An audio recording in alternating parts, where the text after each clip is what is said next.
We're here at Black Crater Trailhead, Three Sisters Wilderness, Central Oregon. And we are in for a treat today, my friend.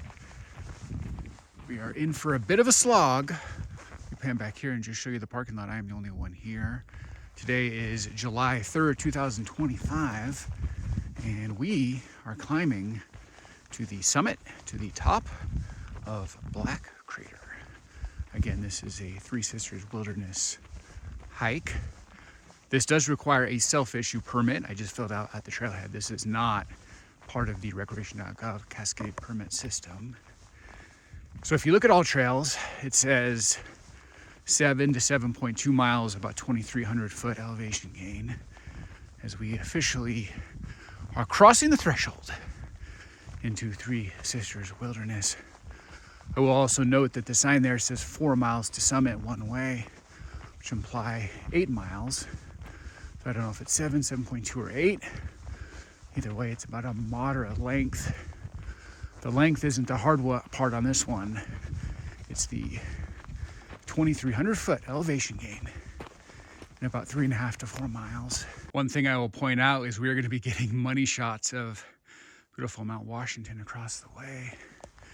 The reason why you go to the top of Black Crater, it's one of the best views of the Three Sisters, middle, north, and south. Also, you're looking right across at your close friend, Mount Washington over there. Black Crater is at 7,200 feet, and Mount Washington to our left is about 7,700 feet. And it's just a direct money shot right over to Mount Washington. So today is July 3rd, 2025. You can see it's pretty shady. It's because I've opted to start this one early. This is a burnout zone that gets you some positives and negatives. First off, the positive, no mosquitoes, my friend. This is a contrarian play.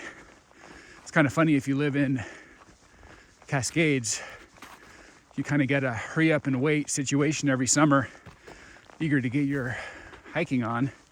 June, July hit, snow melts, but you have the mosquito problem. So it's a little bit of a hiking hack pro tip. If I keep looking over at Mount Washington, look for burnout areas in June, July.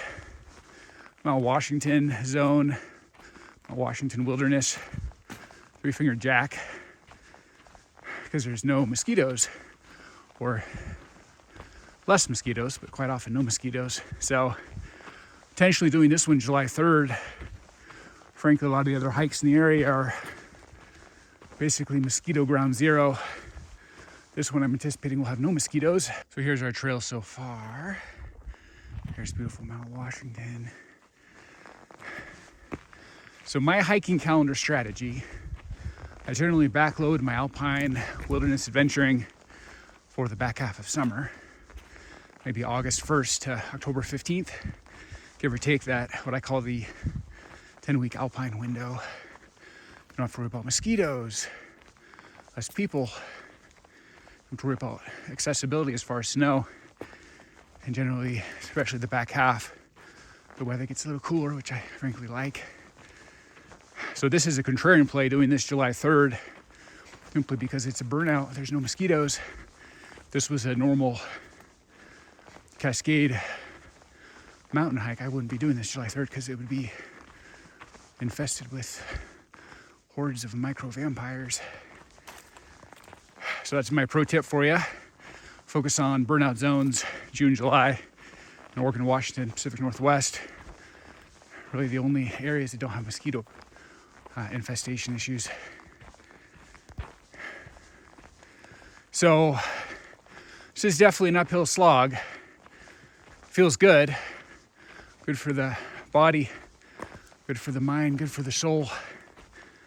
But make no mistake, this is straight uphill the entire way. We are literally climbing a mountain. I intentionally started this early. We'll see if I've successfully timed this. I highly recommend reading the most recent trip reports on AllTrails. That's what I've been doing. The sun's starting to peek over. It's beautiful. So I noticed the last week or two people have been saying they've been coming up here and there's snow the last mile or so. But I also noticed, looking at the weather, the last 3 days it got up in the 80s around here. So I'm hoping I timed this perfectly. There was still a little bit of snow. I let the 70s and 80s midday highs melt the last little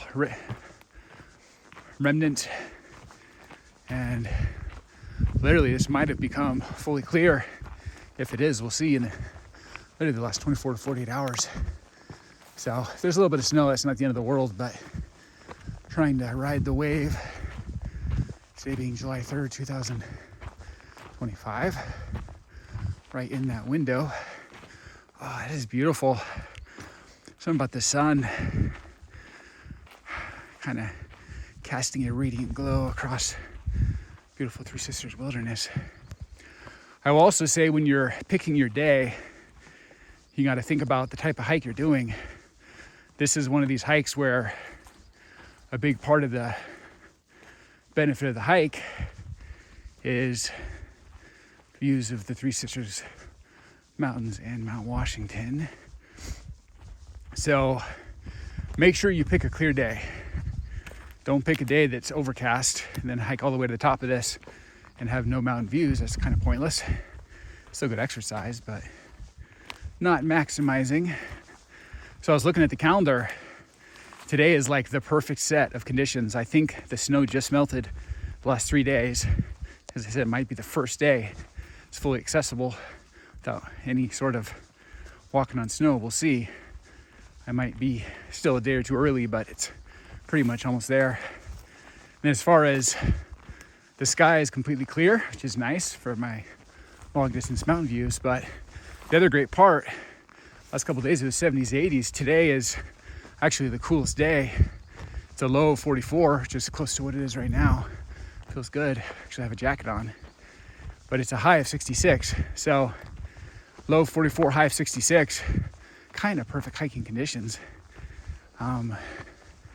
And then later this next week, it's supposed to go back into 70s and 80s. So if you can pick the coolest day, literally and figuratively, and clear sky right after the snow melted, I felt like kind of the clouds were parting on this exact day.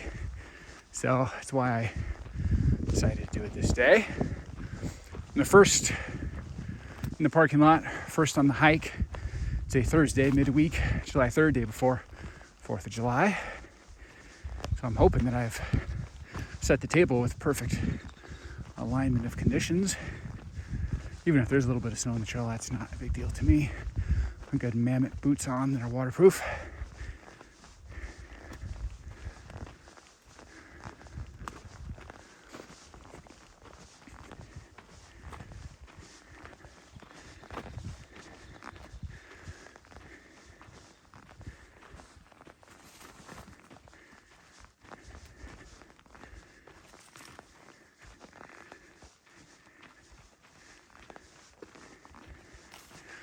Oh, this feels really good.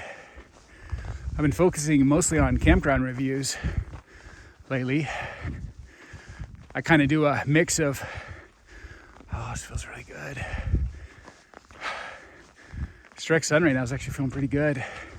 It's in the 40s, but with wind chill, maybe high 30s. A little bit of direct sun is actually feeling nice.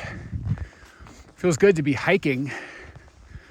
I've been focusing mostly on campground reviews lately. My channel is campground reviews and wilderness adventuring, hiking. But as far as the calendar, the best 2 times a year to get campground reviews are shoulder season, May and October. So I've been doing a bunch of campground reviews last couple months. Actually, my first proper hike of the summer 2025 season. Feeling great. Feels good to be out here.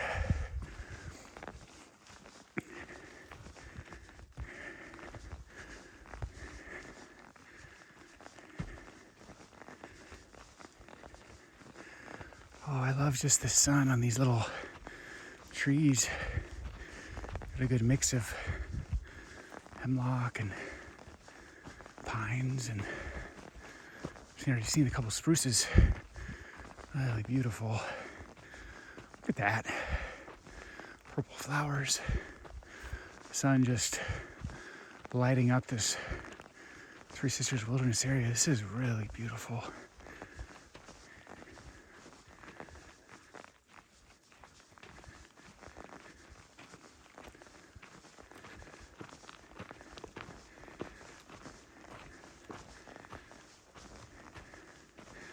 I think also even just the time I got here, I live north in Madras, Oregon. I left about 5:30 a.m. just around sunrise. Took me about an hour 15-ish. Got here about 6:45. Only car in the parking lot. So I know there's nobody in front of me. Oh, this is beautiful. I think this is good timing. Still have some shade. Also have the sun just starting to light up Three Sisters Wilderness. So if you can get here about 6:45 in July, that seems like a good alignment from why I'm seeing straight ahead.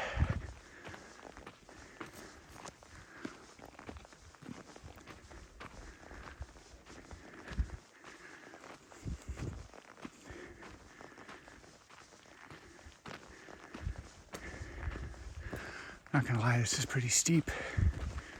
Feels good though.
Try not to breathe very heavy for filming, but it is straight up, my friend. Stop here in little Panorama. Here's our trail. That's Belknap Crater, 6,800 feet. There's our close trusty friend, Mount Washington, 7,700 feet. There's our buddy Three Finger Jack, Mount Jefferson. All of our friends are out today. That's why you pick a clear, beautiful bluebird, blue sky day. And that is what today is, my friend. I can't get enough of the sun just lighting up Three Sisters Wilderness. The glow it's casting. All this brushery, plants and trees. Burnout zone. Quite beautiful. Giving me a strong come hither. I am enjoying it and appreciating it. Ah, this is nice. It's essentially 3.5 miles straight up, or 3.6 miles or up to 4 miles, whatever it is. Not too worried about it, but so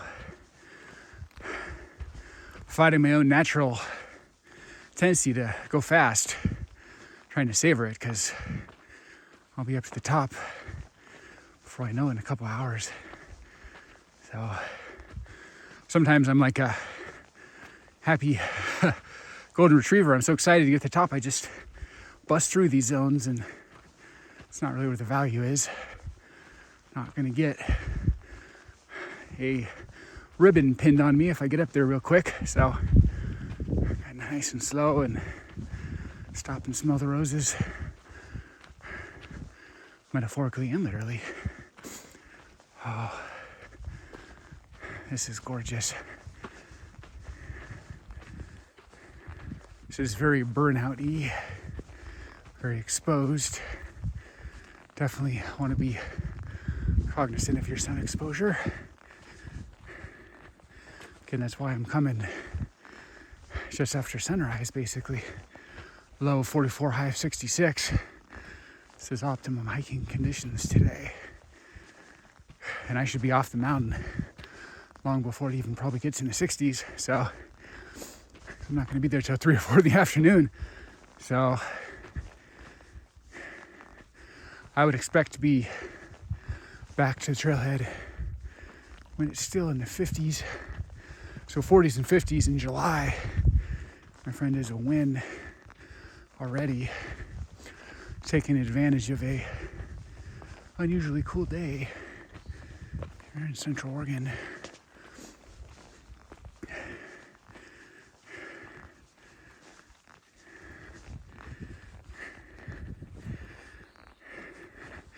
So Black Crater Summit, considered one of the best views of Three Sisters Mountains, north, middle, south, in the entire area.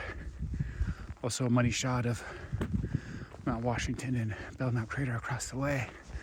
So this is a alpine eye candy hike. Get up to the top and just enjoy the views. I will say, as I look back at a little shot of our pointy friend, Mount Washington. I know Central Oregon has a lot of mountains, so it can be confusing. On the left here is Mount Washington. It's got that central nub. On the right there, that's Three Finger Jack. You see the right side of the peak is kind of looks like three fingers. So there's a method of the madness as far as the nomenclature. Once you understand the difference, then you don't get confused which mountain's which. Also, you just know Mount Washington, Three Finger Jack, and then Mount Jefferson. If you can visualize the map of the Cascades in your noggin, that just comes through repetition.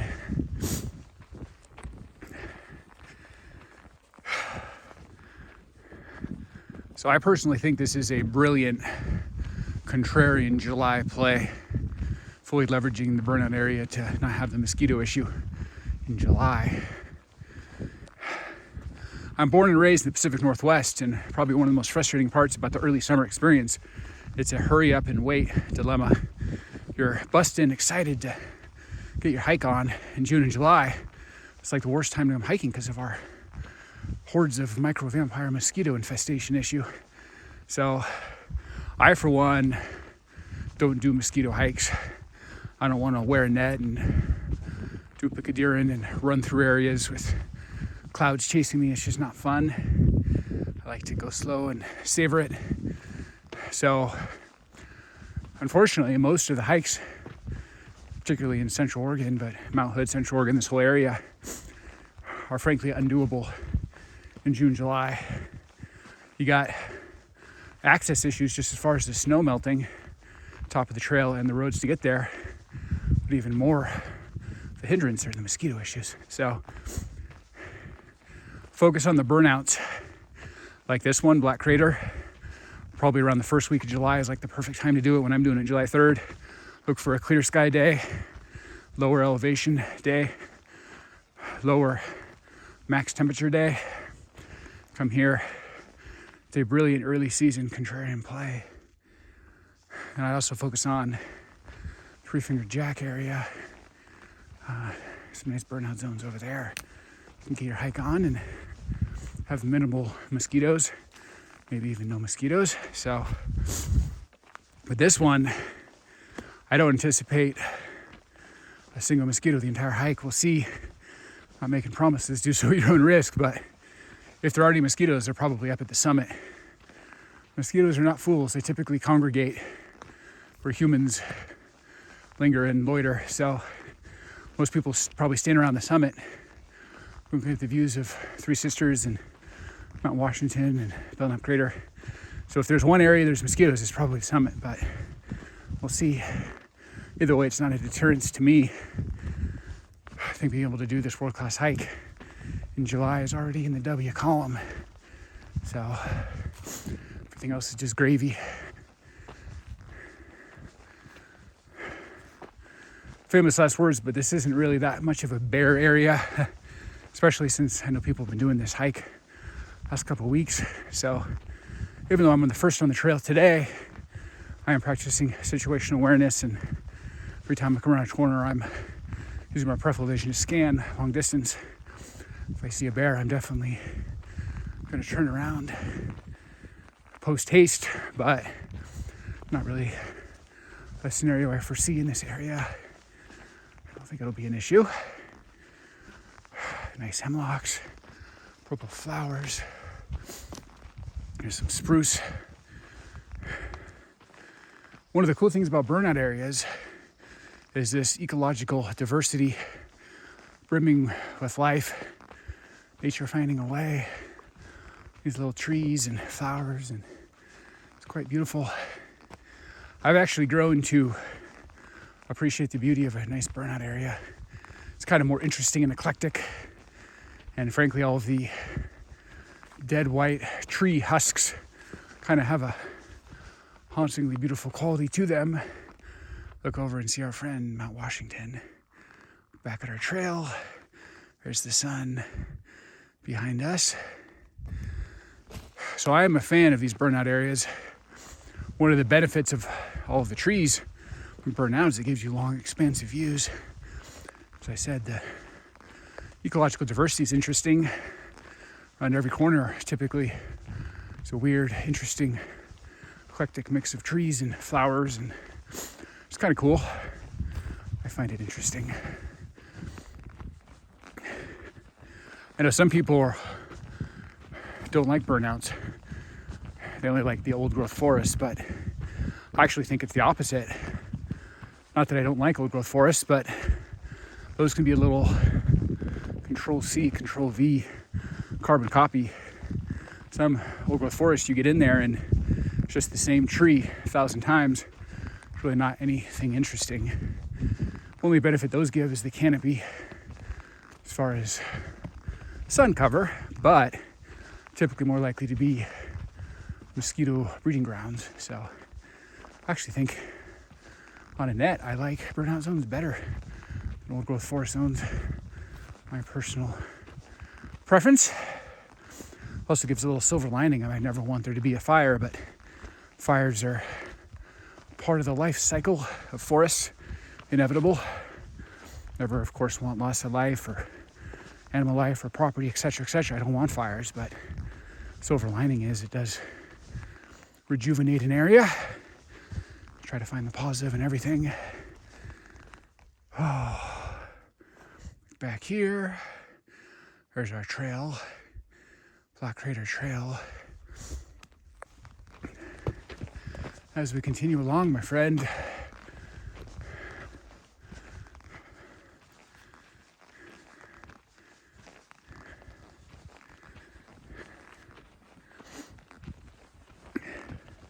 so when I first started, it was pretty steep up out of the Trailhead parking area. There was a pretty steep switchback, but now I've gotten up to this particular section. It's a little bit more of a slow and steady, less gradation plateau. Like I'm definitely going up, but not too bad.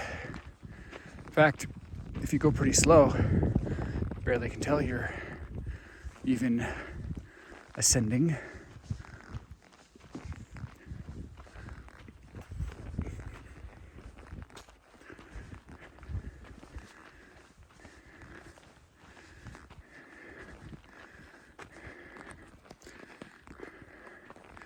So as far as hiking gear, I'm definitely a Norrona guy. I am Norwegian by heritage. I'm an American citizen, but I'm Norwegian by blood. So I'm partial to Norrona, the ancestry of my people. So I've got the Trollvägen Power Stretch Pro fleece, and I've got the Trollvägen Super Light 850 packable little down jacket on. I like it's got big pockets. I've got some Quest Reese's Pieces, essentially peanut butter candies in my pocket. Protein, keto, only one gram of sugar. And I've got a sugar-free Powerade. They all fit in my pocket. Got my brick, my power recharger, the cord, keys to my Jeep Wagoneer. So, pretty impressed by these pockets. Basically can fit everything in here, even though it's a super light jacket.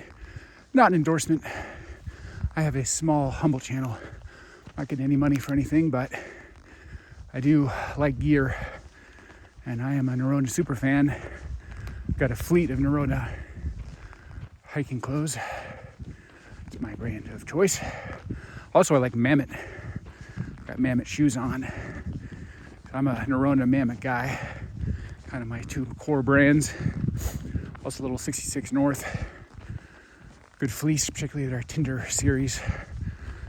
Those three brands are kind of like my wardrobe, in essence.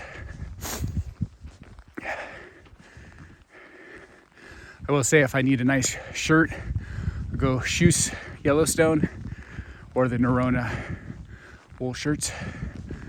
Those are the two ways to go, my humble opinion. Oh, look at that sun. Look at Three Sisters Wilderness. This is gorgeous, my friend. I am enjoying this hike so far. Purple flowers lighting up, and it's kind of on fire right now because the sun beaming across Three Sisters Wilderness, lighting it up.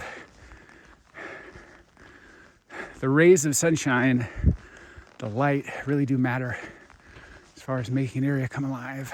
You notice that a lot with lakes. If you're kind of a contrarian hiker like me, a lot of times I'll start at sunrise, so the lakes aren't very pretty in the morning because the sun isn't really hitting it. Just so. People don't understand it's not the lake that's pretty, it's the sun refracting off the surface that makes it pretty. So it gives it its color most often. So you do a long lake hike in the morning, lake won't be that sparkly, but on the return hike, all of a sudden the lake is magical and alive and sparkling like diamonds. It's all because of the sun. Same is true to lesser extent right here. To me, this Black Crater Trail is alive right now because the sun is beaming across it horizontally. It just looks absolutely gorgeous. I am a fan.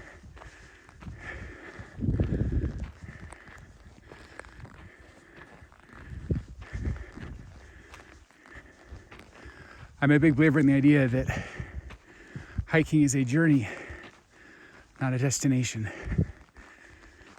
If you develop and cultivate a genuine love for the wilderness, for the forest, the alpine zone, for the lake, for the river, for the creek, for the mountain, for the waterfall, then every step of this I'm experiencing right now is magical, because you're finding beauty in every little tree, every little blade of grass, every flower. It's beautiful. When you get to end point, you're out and back, in this case Black Crater Summit, it's the cherry on top rather than the dingled carrot. I think that mentality, if you can inculcate that mentality into your hiking ethos, then you will develop a pure and true joy for wilderness adventuring. Because this right now is a slog through a burnout zone, and I am in hog's heaven right now. This is really nice. I am digging this. It's all about profound appreciation, my friend. Not to get too preachy, but much life is how you frame it, a matter of perspective. As we continue to hike along. Frankly, that's also why I named my channel Wilderness Trail Perspective. It's a double entendre. A little bit of shade here, a little respite from that fireball in the sky.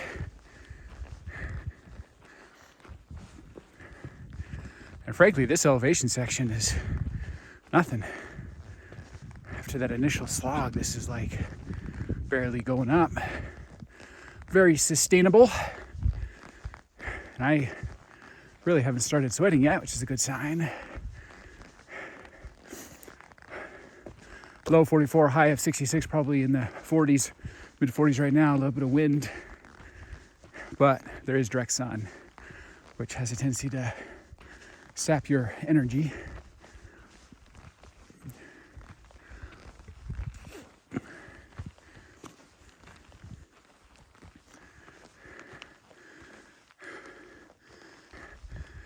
Oh, this is beautiful. Well, hello there, sun. Do have a little bit of rockiness here on our trail. Slow and steady. I would say for Black Crater Trail, this is a classic hike where if you start early, I really think around 6:30, 6:45 is a perfect time to start. And I would go slow and steady or wins the race. Not winning any medals by busting up this 3.5, 4 miles, whatever it is exactly, just to get to the top. You turn around and since it's all downhill coming back, you'll fly down at the back half. You'll fly by. I'd rather go slow and savor this experience because I'm in no hurry.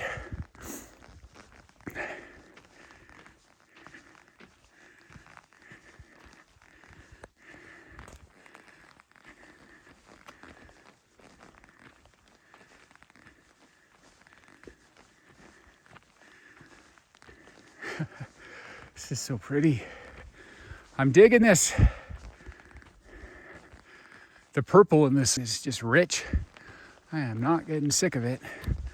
The light hitting it just so feels special, magical. It's kind of a joyous area. Probably not one of the first hikes you think of when you think of Three Sisters Wilderness, nor should it be, but perfect kind of warm-up training hike. July, anti-mosquito contrarian play, as I mentioned earlier. If I'm building out the ideal Three Sisters Wilderness hiking calendar, I'm including Black Crater Trail as an annual mecca, maybe around the first week in July. Kind of get your hike on through a gorgeous burnout zone, a little bit of a warm-up training situation because it is steep uphill. Kind of a early season warm-up training hike, well worth doing.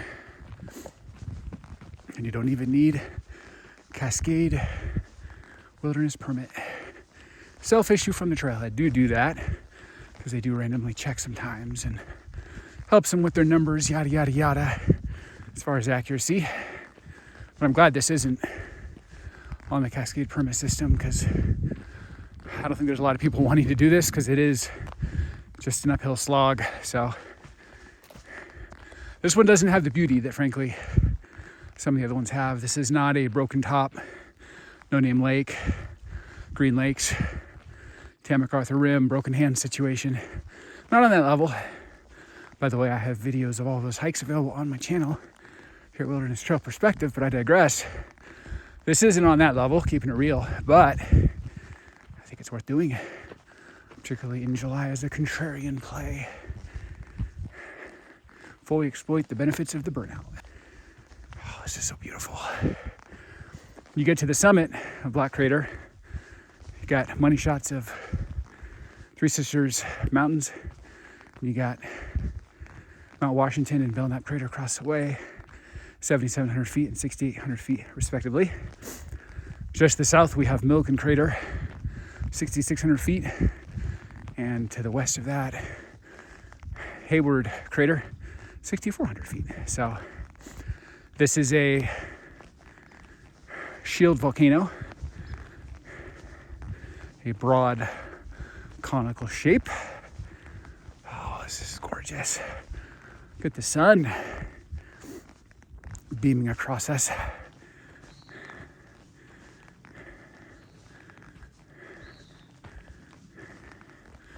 We are doing great, kids. We are flying.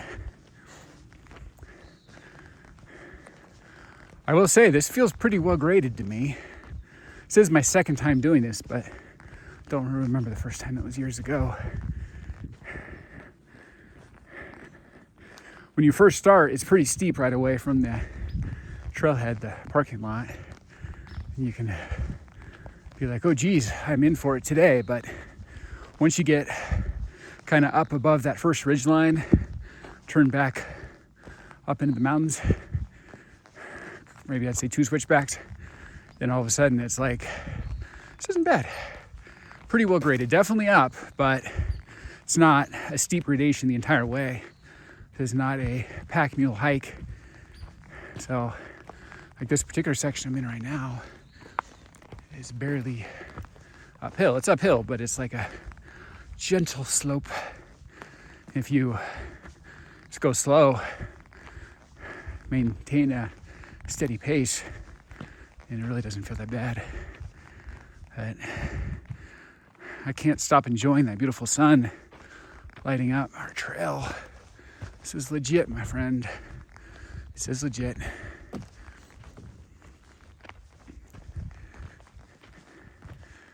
Oh, beauty. Look at the beauty. Oh, I am enjoying this, my friend.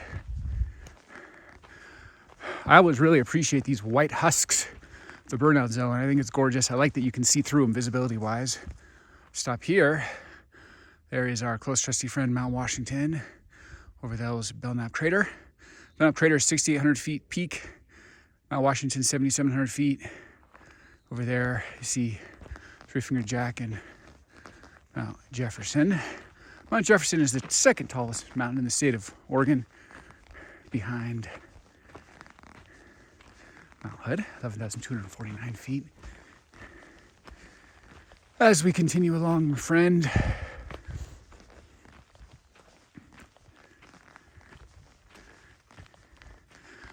I like the sun there between these burnout trees. This is a lot of interesting perspectives. This hike, I am digging it. I'm also savoring that this is a pretty light incline section. Nice and slow. Can't even tell I'm really going uphill right now.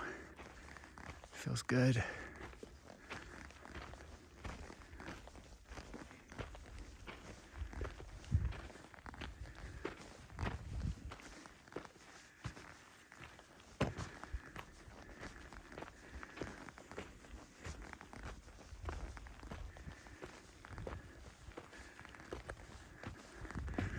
Man, this is cool. I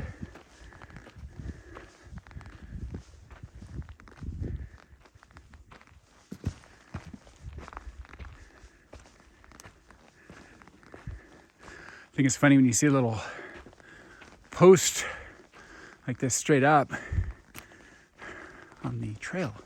Kind of assume going to be a sign there, but there's no sign. If you're a avid wilderness adventurer, you are trained to look for these signposts, but that one is not a signpost. We have been fooled by a burnout post. Just stopped and did a AllTrails map check, just out of curiosity. You're just going straight up, you really have no sense of how far you're going, but I still feel like I'm just getting started, like I'm still in the introductory warm-up phase, and I'm already about halfway up, so I'm at about 1.5 miles right now. So I'm gonna be to the top of this thing before you know it. This is not gonna be that hard, my friend. I have done this once before, so I do know it gets steeper when you get near the top. So I'm laboring under no illusions, my friend, but I just don't think this is that bad of a hike. I think it's one of those hikes where the idea of it is worse than the reality of it. If you go slow and take a steady, relaxed, patient pace, it's really not that bad.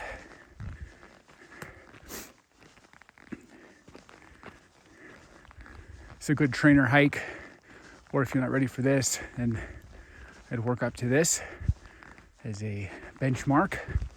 If you can do this, you can probably do most of the hikes in Central Oregon, candidly, because very few of them are the steep, it's generally the gradation steepness of a alpine wilderness trail that makes it difficult. Less often is it the length. I'd much rather go a longer hike at lower incline gradation net elevation gain. It's always easier. So what makes this one hard is the 2,300 feet in about 3.6 miles-ish, give or take. But as I said, we're pretty much already halfway up, and I feel like we're just getting started. Oh, look at this sun. This is really beautiful. I think this is an underrated gem. I think this is a much higher quality hike than many people give it credit for.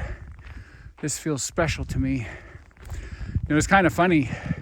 You'll have like a premium zone, and a lot of times it's a wilderness area, like Three Sisters Wilderness. And you'll have the premier hikes. Look at that sun.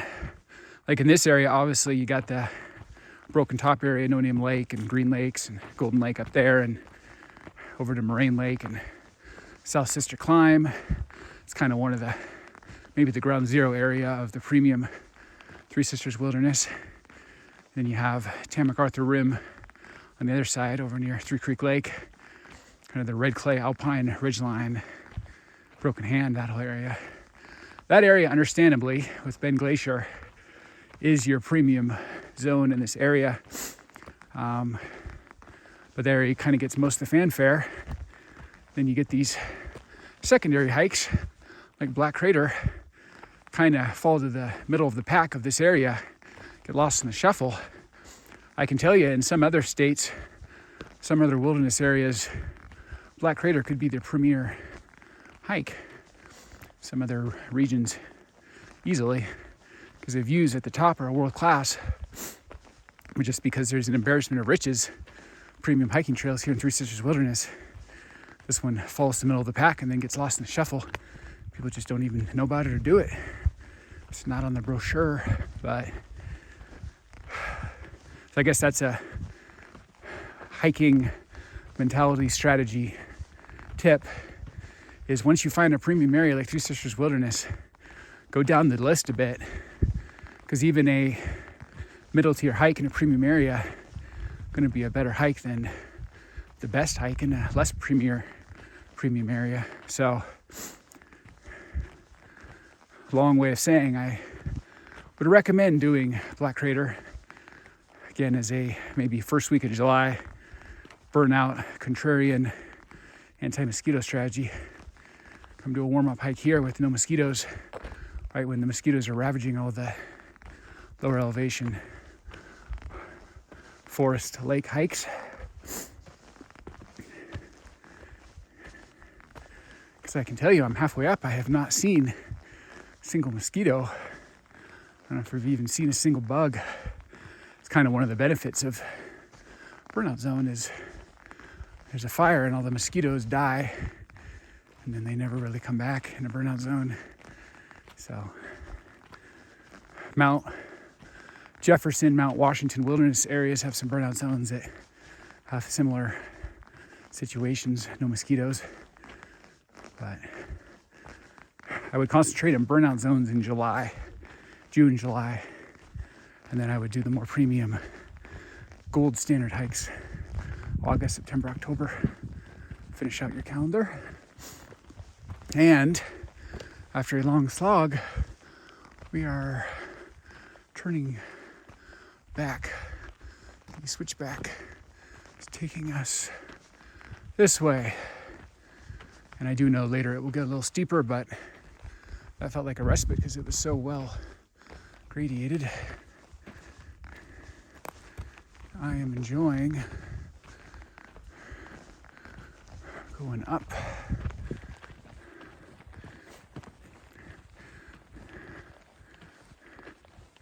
I find this interesting. I know a lot of people might think this is kind of boring or blah or repetitive or stupid. I've read some AllTrails trip reports where the person's like, it was boring. It was just a bunch of burnout. And hey, different strokes, different folks. I get it. We all have our own preferences, but that's not how I feel. I dig this. I think this is beautiful and special. But a matter of perspective, I suppose.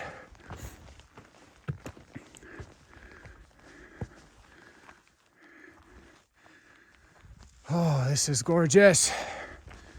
Gorgeous, gorgeous.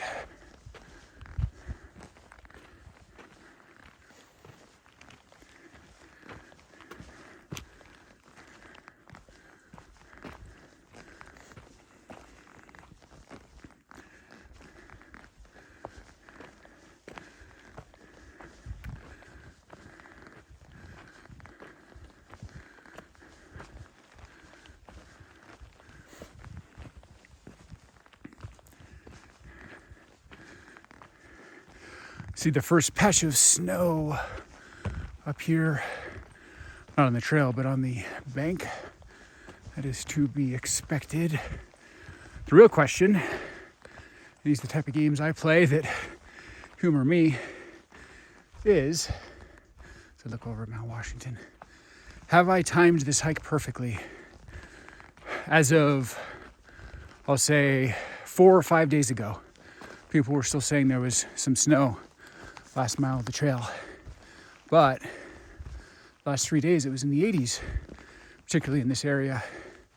So my hope is that the last remnants of snow, this last mile, melted in the 70s and 80s, and this arguably might be the first clear day with full accessibility, no snow on the trail.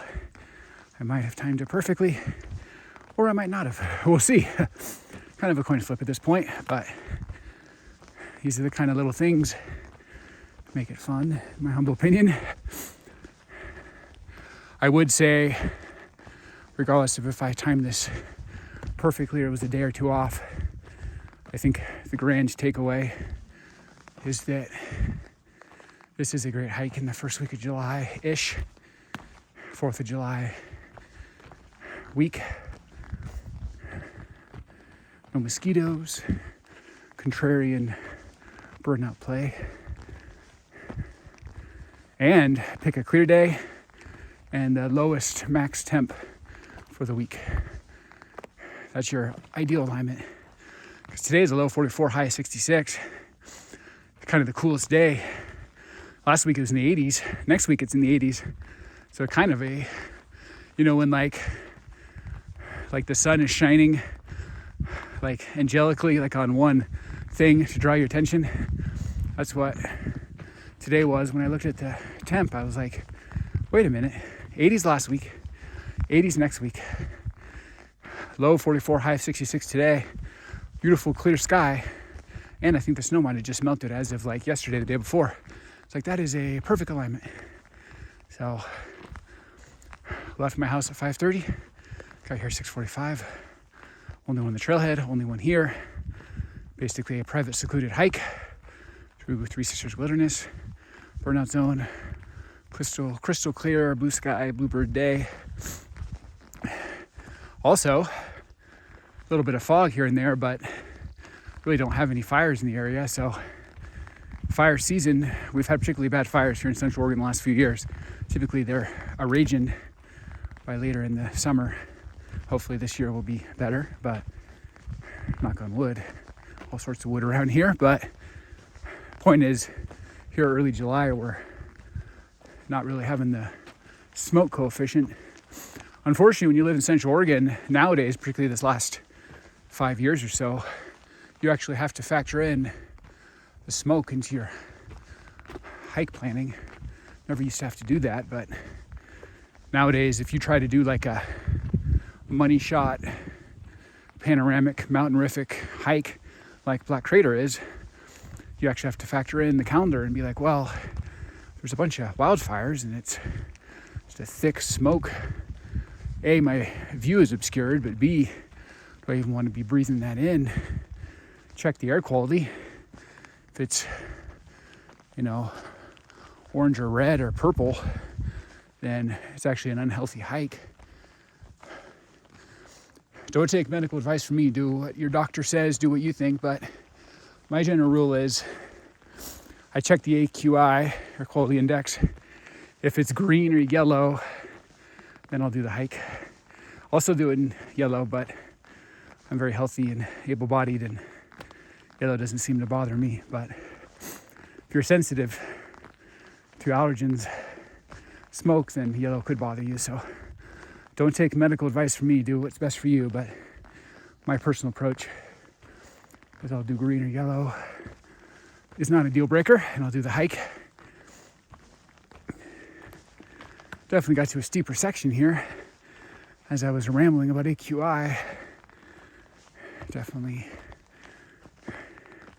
entering a new phase. Black Crater Trail. We had kind of a long, well-graded middle zone. And then we came up the switchback, and now it's a little steeper section of the trail. Still very beautiful, very high quality, magical. In fact, it's a world-class zone.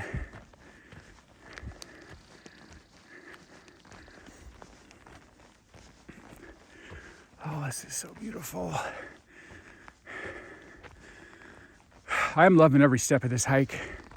I think I'm appreciative. This is my first real wilderness adventuring hike of the year, July 3rd, 2025. I've been focusing on campground reviews.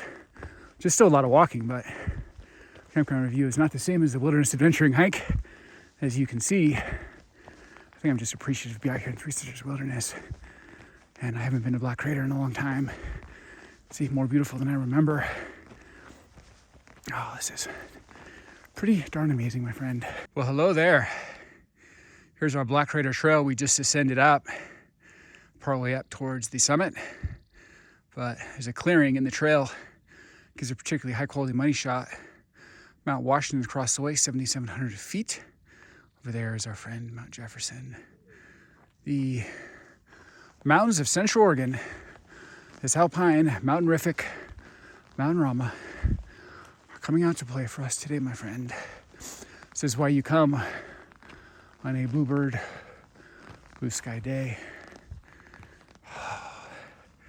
This is awesome. We got a little bit of a respite here.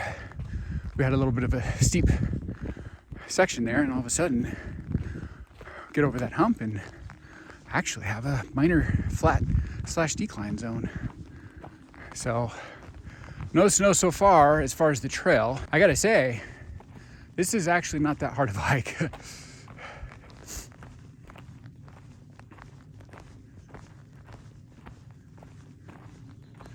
As we are continuing to hike with an airplane above us. This is our first actual decline of this entire hike. We're getting spoiled by this little section. No snow on the trail so far, knock on wood. So far I'm thinking my timing might be genius. We shall see. So we just came down this section of Black Crater Trail. This is the first like downhill descension so far. Nice little valley down there. You know, don't want to count my eggs before they hatch, but I'm getting kind of excited. I might have timed this perfectly.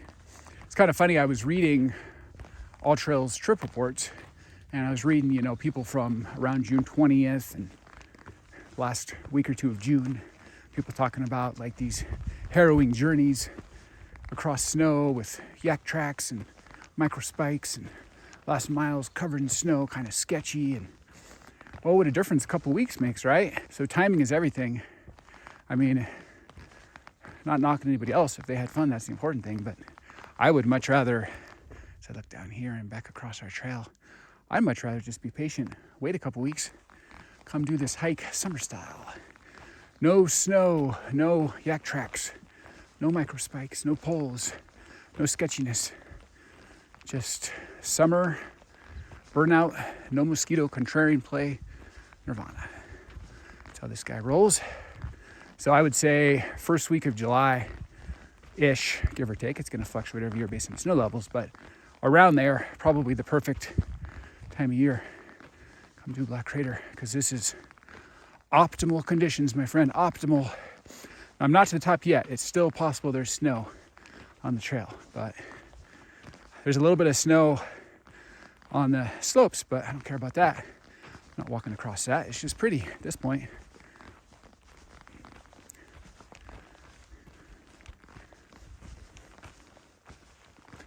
See, there's a little bit more snow. Kind of the best of both worlds when you get to look at the snow, but you don't have to traverse the snow.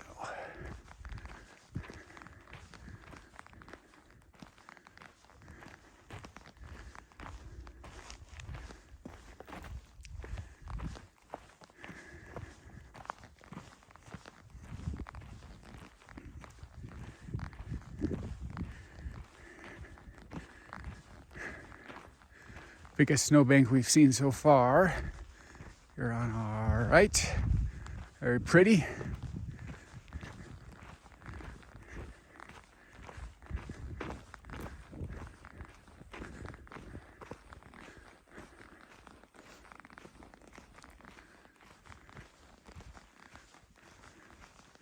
Ooh, I can tell by this mud that there's been a lot of meltage lately.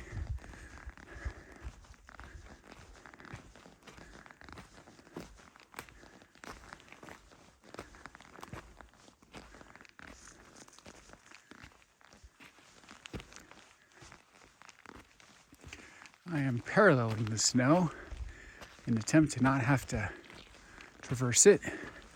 This is the first time that the snow is a minor hindrance. You see straight ahead?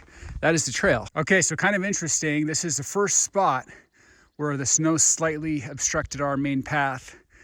Technically the trail goes right through the center of the snow, but you could just easily walk around. Do you know what, 30, 50 foot detour? That wasn't hard. Essentially, I'm still gonna count it as perfect timing, maybe a day off at most. I just walked around the snow, but it was still a clear, flat path. Really no harm, no foul. So technically I breached the main trail. So here's the direction we just came from as we continue along. So I couldn't help myself. I just did an AllTrails check. I do like to incrementally check. Sometimes I get in a mindset where I just don't even want to think like that. Other times I actually do checks. I will point out, I've got T-Mobile and I've got 5G on this whole hike so far. So quite used to going on a long wilderness adventuring hike and losing reception for hours upon end, but not really. This isn't really a play on your phone situation. I am fully engrossed in the hike, but a few times I've looked at my phone, I've noticed I still have 5G. So kind of cool. So if you have T-Mobile, Black Crater is a 5G zone, so that's neat. Can't vouch for other cell phone carriers. So last trip check, started at 4,900. I was at 6,300, going towards 7,200. So 1,400 down, 900 to go as far as elevation gain. And I was 2.2 miles in. I'm going to around 3.5, 3.6. So, you know, somewhere in the neighborhood of 60%, give or take, for both the mileage and the elevation gain. So that means the lion's share of the hike is done. And that's good news because I'm not even really tired yet. So that's the benefit of coming early, doing this in the 40s and 50s, probably not even in the 50s yet, probably still in the 40s, but doing this in the mid to high 40s, the little breeze, it's downright pleasant. Got the sun beating on me, but it doesn't really feel like it. I haven't really started sweating yet, and I'm already 60% up. So this current rate, I'm gonna be up before I know it. Oh, this is perfect. Perfect.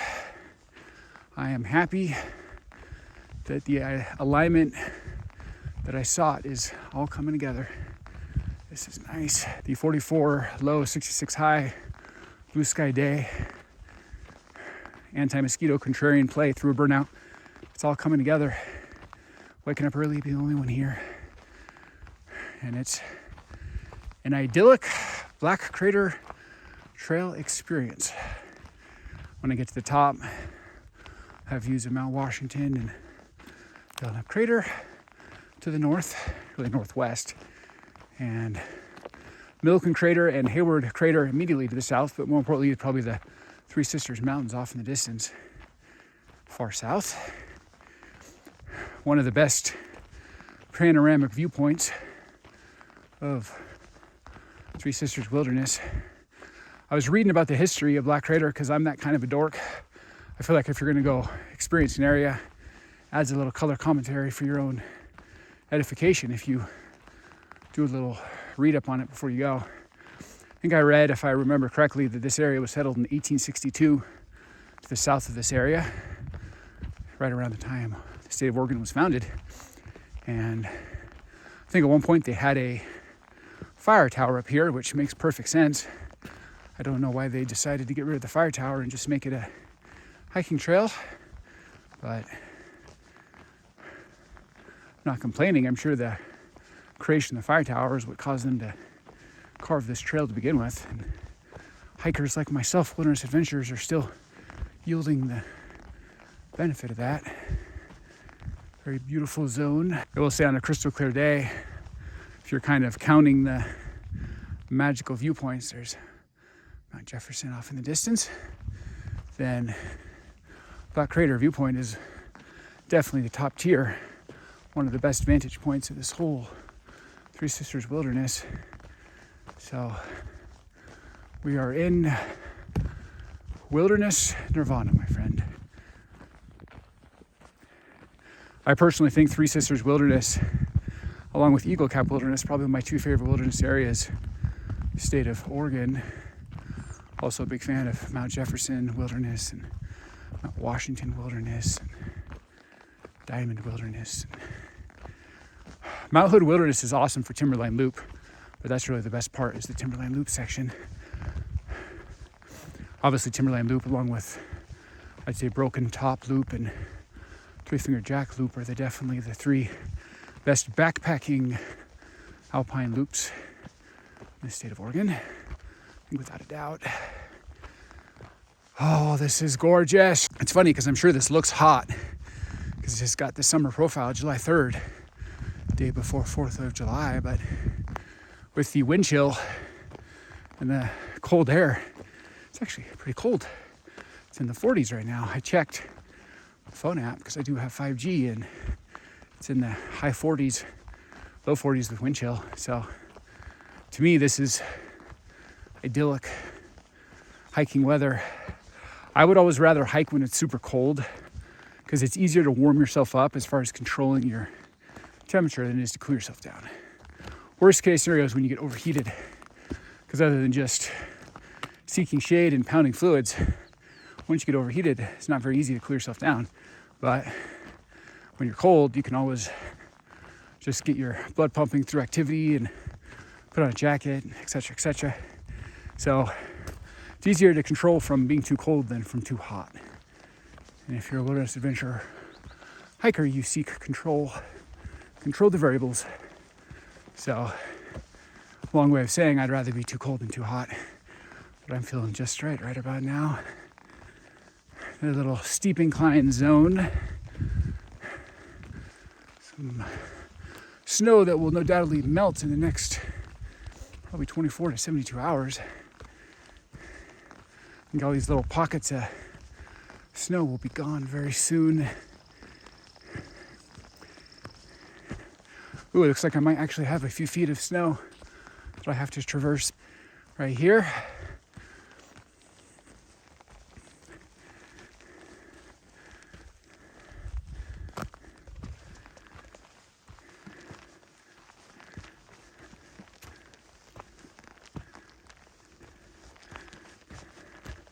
Funny the differences in gradation, like I have a nice gradual incline, all of a sudden a very steep section. Hello, snow. It's pretty gorgeous. Right above us, barely off the trail. Sun peeking through our burnout zone. Still ascending. We're ascending almost every step of this, minus about a tenth or two of a decline right in the middle randomly.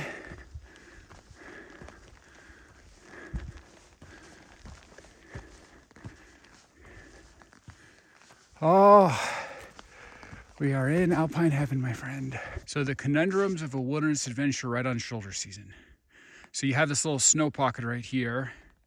I mean, realistically, that looks pretty comfortable to walk across, but you do have an alternative strategy, and that is you can just go down here a little bit, walk around it, and traverse back up that, completely avoid it. Now, my mentality might be different strokes, different folks. You do you. I avoid the snow because I feel like that's the area I'm most likely to get hurt. So for me, I would much rather detour, go down there, which looks pretty easy, go across there, and then go back up the forest over there. Probably a little bit more exertion, but then I don't even have to step foot in the snow section, which is probably the area, if I'm gonna fall, I'm most likely to fall right here. So that's my strategy. You do you, but you gotta make these incremental decisions as you're hiking. I'm sure most people just walk across, it's no big thing, but I am extra fastidious. I avoid the snow. I also know you could see a pretty sharp sparkle and it is kind of slippery. So it would be very easy to fall. And if I fall, I don't want to slide all the way down this snowbank. That's when I'm most likely to actually get hurt. So I'd rather do a little bit more front end leg work, literally in this case, walk up the other side. Might have to do that again with the next snowbank, but to me, these are minor detours. Thought I'd mention it, but no big thing, just part of wilderness adventuring. I'm gonna go down here. Around the dirt and climbed up this. Took me like a minute, maybe 90 seconds, super easy. It's a no-brainer. I'll always take steeper dirt over slippery snow because I value the firm footing above all else. Now we're hiking parallel to this snow section. Snow's blocking our trail a little bit. Again, I'll cut across over here. So it's not too bad. As long as I'm firmly on dirt, personally, I can basically do an endless number of detours because I'm generally going up. And I'll go around there. It looks like I got a couple more detours over there. I'm going this way. Looks like I made it. Got a couple little snowbanks right here, kind of covering little sections of the trail. I counted like 4 of them. You just kind of do a little obstacle course, detours around the snow. Essentially just walked around each one. Very doable. I'd rather be on firm dirt, even if it's a little uphill, downhill. Never put myself on slick, slippery ice, snow. So a little bit of an obstacle course right there. Not that big of a deal. Might have added 5-10 minutes to the overall hike, but that's not a big deal. Cost of doing business, my friend. This is an area that would be ideal for backpacking. How flat this is up here. Got that plateau vibe, like look straight over there. Of course, follow Leave No Trace. Follow Three Sisters Wilderness rules. I don't know if there's any restrictions about backpacking up here. I think you can. I've seen people coming up here with backpacks, but I actually think this could be a very fun backpacking play. The initial slog with your backpack up to where I'm at right now would be probably the worst part, but it's only one way. A couple thousand feet elevation gain, a couple miles. You do that, come up here for a couple nights, do this like on a Friday. Come up Friday, Saturday night, hang out. Three Sisters Wilderness. Be a fun, relaxing little getaway. There'll be some hikers coming up here, but it's not a very heavily trafficked trail. Oh, as we look back on Black Trader Trail, getting a money shot of our close, trusty friend, Mount Jefferson. Look at that. That is gorgeous. I would say the zone I'm in right now at about the 6,600 foot range, the area kind of flattened out a bit. I'm still ascending on the trail itself, but as far as like over there and several flat sections, if you were going to come up here backpacking, I think around the 6,600 foot range would be your ideal spot. Several little flat areas, kind of this sandy, volcanic ground. You could easily throw up a tent and still be following Leave No Trace because there's clearly a lot of flattened areas kind of almost built out for camping, back country style camping. So, oh, the shade feels nice. I will also say, T-Mobile users still got 5G, and I'm at about 6,600. Started at 4,900, the trailhead, as far as elevation. Gone up about 1,700. Got about 600 left. So have about a quarter of my elevation yet to go. About 3/4 of the way up. Still feeling like a newborn fawn. Still have all my energy. So that's a good sign. Low temperature is helping. Look at how beautiful this is. Pan over, show you the beautiful sun lighting up Three Sisters Wilderness. You got this volcanic wonderland. We are on Black Crater, which is a shield volcano, broad conical shape. We are literally walking up the broad conical shape, but I'm a fan of this volcanic topography in the ground.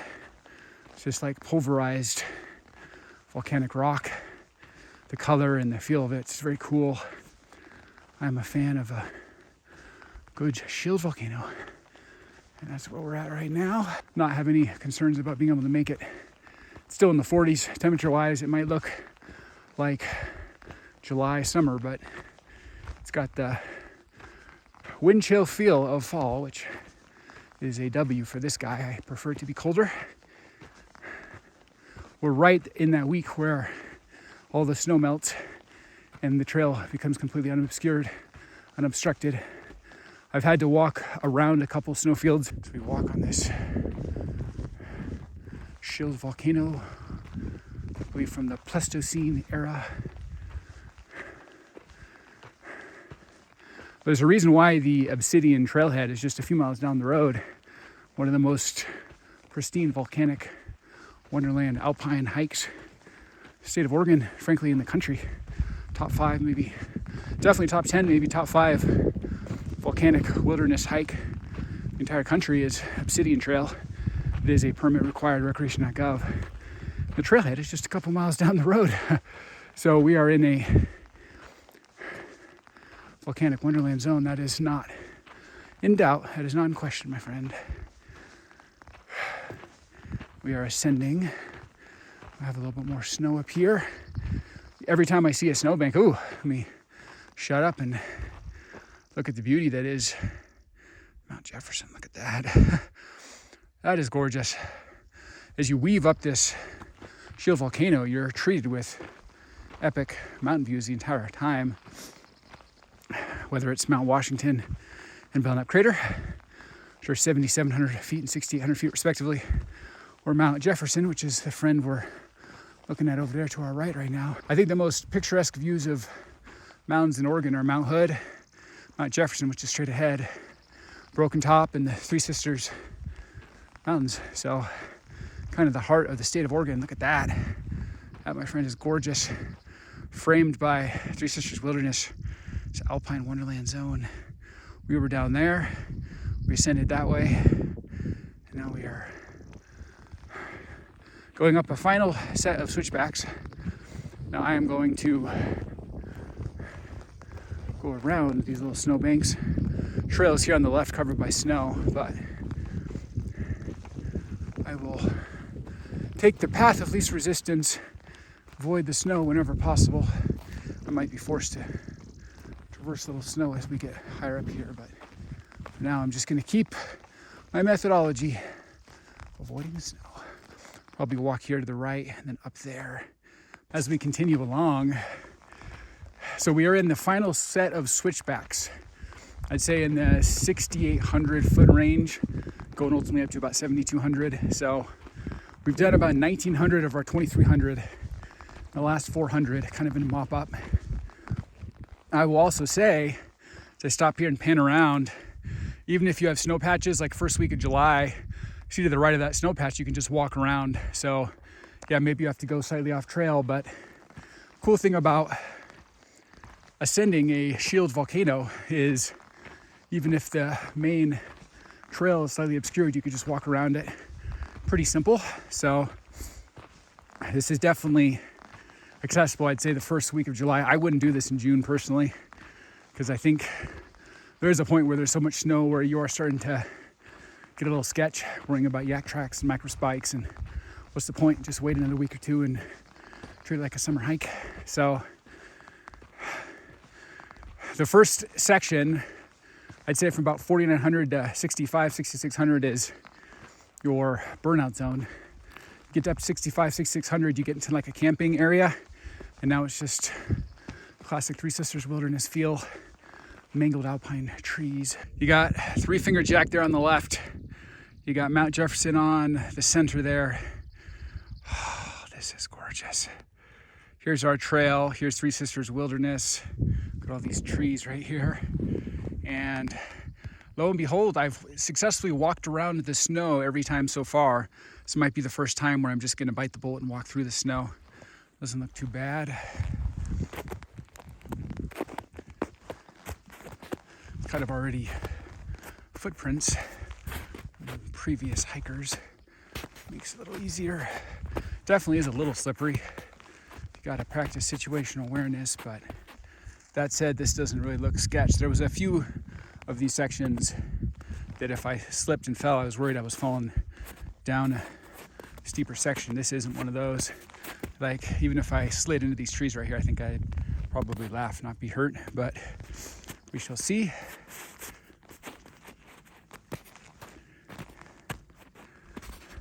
This probably isn't a very compelling video, me slowly, gingerly walking across snow, but that's part of wilderness adventuring. Over here. Okay, so this area is flatter. So first time I'm really walking on snow this whole hike. I'm in the last couple hundred feet, so definitely first week of July hike. I think I'm proving proof of concept as we continue along. Look at this panoramic Wonderland zone. This is crazy. This is crazy. And look back there, my friend. Beautiful money shot of Mount Jefferson, one of my favorite mountains in all of Oregon. The way my house is built in Madras, the great room is situated, so I got a money shot right throughout my window, really of all the mountains of the Sisters and Three Finger Jack, and Mount Jefferson is most prominently featured. Look at that. Here's the snow we just traversed. Nothing too sketch. As we continue along, be able to walk around all the other ones, but that one decided to just go across. And definitely a different topographical feel once you get up to about 6,600. I'd say you have the burnout zone from the start, which is about 4,900 to about 6,500. You get to the 6,600 zone, you're kind of in what I would call a camping area. Flattens out, get a lot of this pulverized volcanic sand as your ground, and a bigger, flatter base of an area where you could easily put some tents. Topography changes. Instead of it being an old growth burnout zone, it's more like this area with alpine mix of trees, pines and hemlocks and spruces, and it's that classic Three Sisters wilderness feel. So we definitely shifted our topographical ecological footprint, left the burnout zone. Now we're just doing kind of more of a Three Sisters wilderness proper hike, and we got another little snow zone here. So I'm a crafty fellow. I'm like looking over there thinking, should I walk up the perimeter over there, walk across there, or should I just go up the snow here? Oh, look at how beautiful that is. You got Mount Jefferson, you got Three Finger Jack. Here's a little snow field we are ascending, hiking across. I'm doing a little method where I'm building my own steps with my Mammut boots. I don't have snowshoes or trekking poles or yak tracks. I'm just boot packing, but going slow. Not a speed situation. I'm attempting to ascend over there. We'll see some ominous snow over there. We'll see. I'm hoping I'm about 300 feet away from the summit. I'm at about 6,900 feet, so we'll see if I can get to the top. I'm hoping to do so. Might have counted my eggs before they hatched when on my hike up here, thinking that it was perfectly smooth. Definitely the hardest part, but nothing too sketch. This is why you give yourself a lot of time. So I am slowly going across this. It's nothing too crazy. There's obviously already some footprints. I know some people have yak tracks this, snowshoed it, but I'm just making my own steps with my boots and going slowly. So it's working. I am making progress. I intend to get to the top as long as it's safe. If it's just a sheet of ice up there, I'm not gonna risk my life to get to the top, but so far, nothing too sketch, all very manageable. Just made it across this little snowfield in my boots. And let's continue along. Beautiful Three Sisters Wilderness, ascending a shield volcano. Good old black crater. Oh, really no mosquitoes so far, so perfect contrarian play as far as first week in July. That's why you focus burnout zones in July. Avoid the mosquitoes. So I've just descended this central section. You see, much easier to walk up this volcanic zone than try to stay on the snow for no reason. The switchbacks up, which are more gradual, are covered in thick snow. So why not go off the trail, go up what feels like this, it's almost like its own little side game path. I will keep pointing out the awesomeness of these mountain views. Look at that. Mount Jefferson, Three Finger Jack, Three Sisters Wilderness, Alpine Wonderland zone. We've got our snow. I'm gonna keep going this way. I mean, this kind of feels like a trail, and I'm going the correct direction as far as the summit. Now, the trail itself is way over there, but I don't see any reason to stay faithful to a snow-covered switchback trail. The only reason why the trail is there is for a gradual incline for the hiker, but that's nullified by the snow. So then you gotta recalculate. Say if the trail isn't fit for purpose right now, I'll go up this other, what feels like a little side trail system. See, that looks like a trail to me, what I'm on right now. This isn't the main trail, but it's going up. This also feels like a trail, so I'm not the only one that thought of the practicality of going off trail.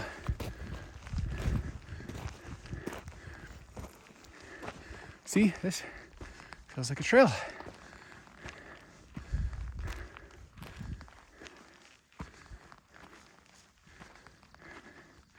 Keep going this way. So if you've got little creative route finding skills, doing a shoulder season hike like this, July, first week of July, there's still snow on the trail, pays for itself because you could find a circuitous route. So I'm definitely on the trail now. So I skipped a whole double switchback section by going over it. I'm enjoying all these little vantage point perspectives, peaks of the mountains through Three Sisters Wilderness, this gorgeous black crater shield volcano.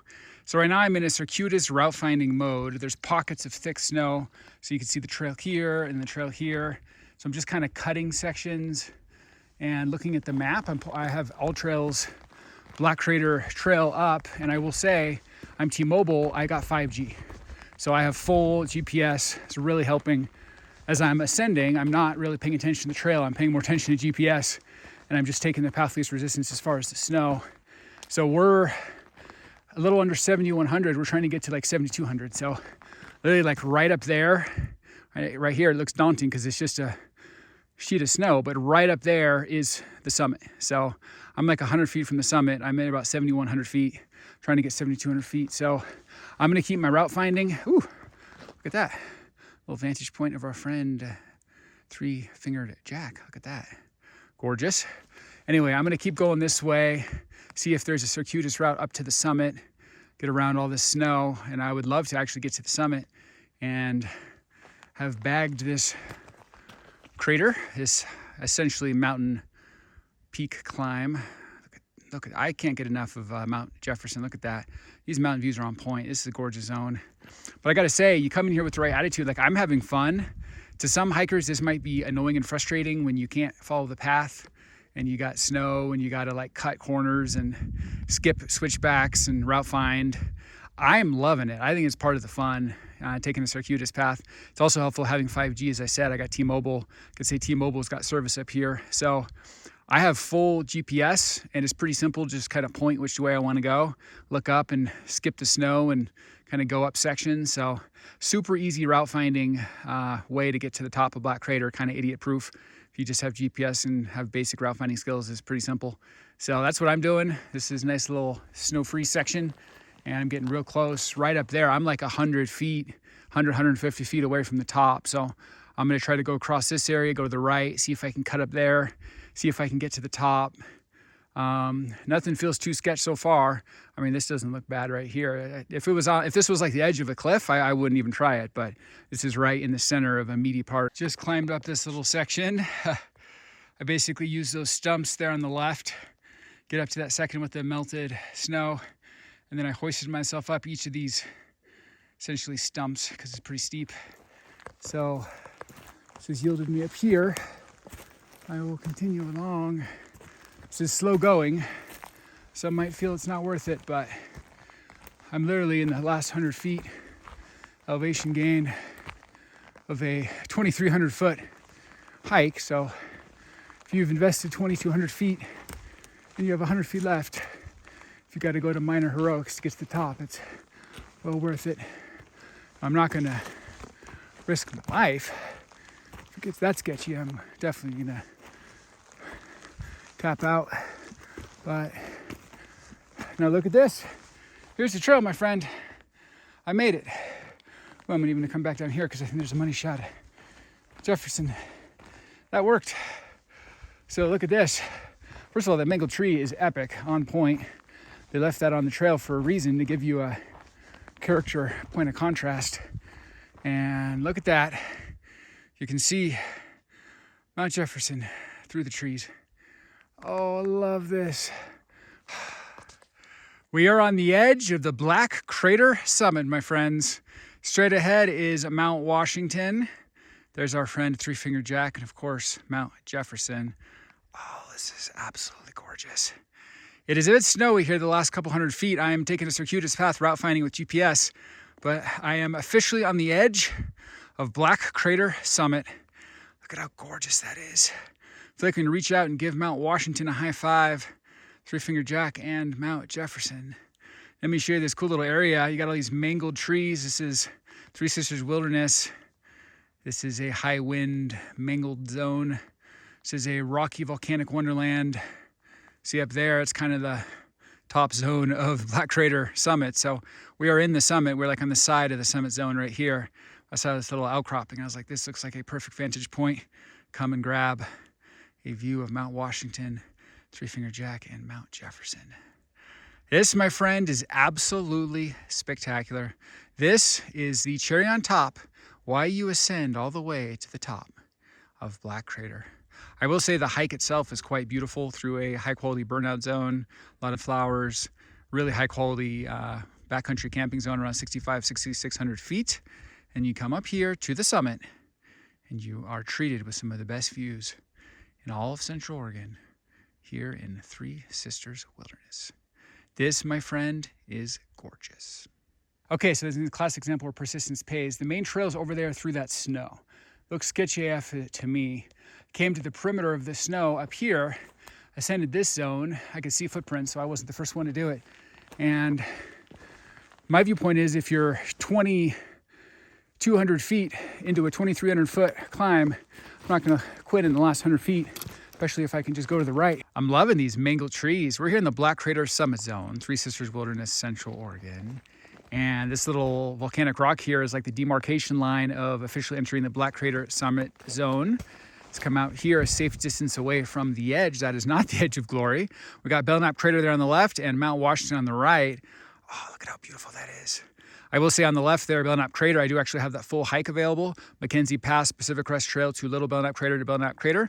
I do recommend checking out that hike. It is a recreation.gov permit hike. I think it's one of the best volcanic hikes in the entire state of Oregon. I do have that full hike available, so check that out. Look at how absolutely beautiful Burnout Crater is. And Mount Washington over there, not to be outdone, absolutely spectacular. That area has Big Lake and Big Lake West. I actually do have full campground reviews available of those as well. And we'll come over here to a little area you can climb up. I will step up here. I'm not gonna get too close to the edge because I don't wanna risk my life. But you've got Mount Jefferson straight ahead. You got Three Finger Jack straight ahead. And you got Mount Washington.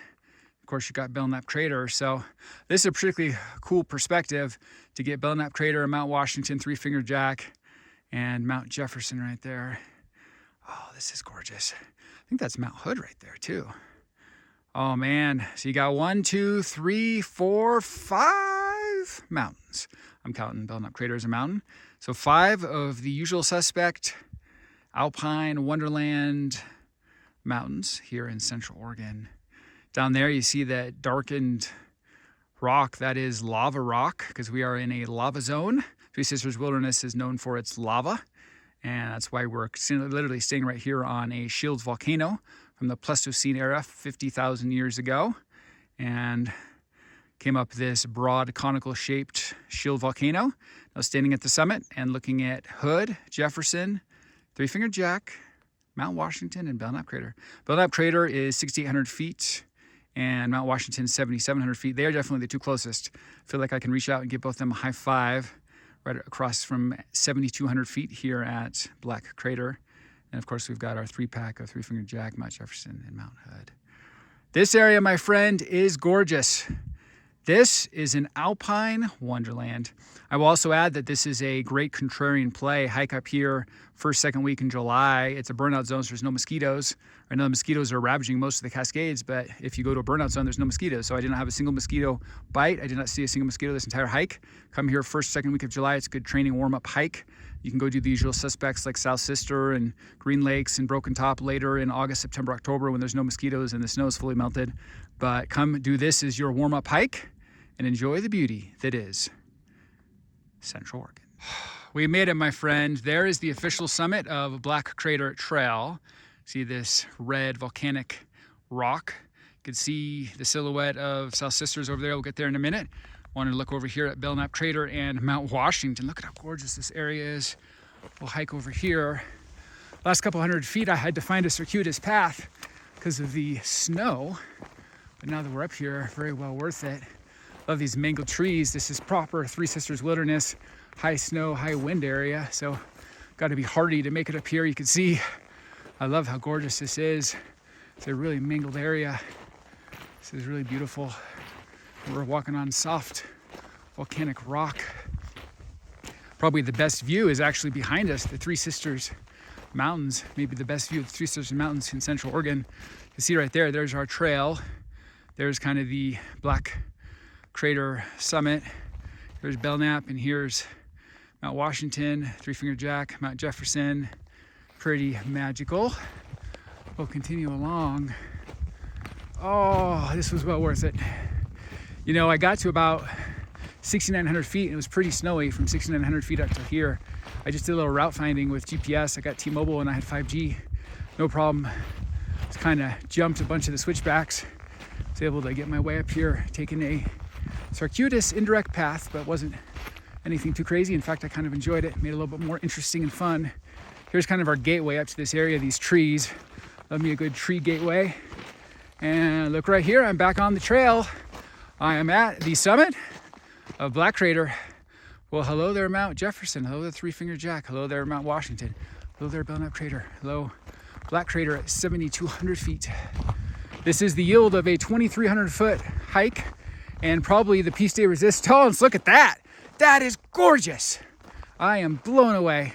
That right there, my friend, is Sisters. You got, from our vantage point, north, middle, and south. Because we're looking south, so north is closest to us, north and middle, and then south in the distance. Look at that.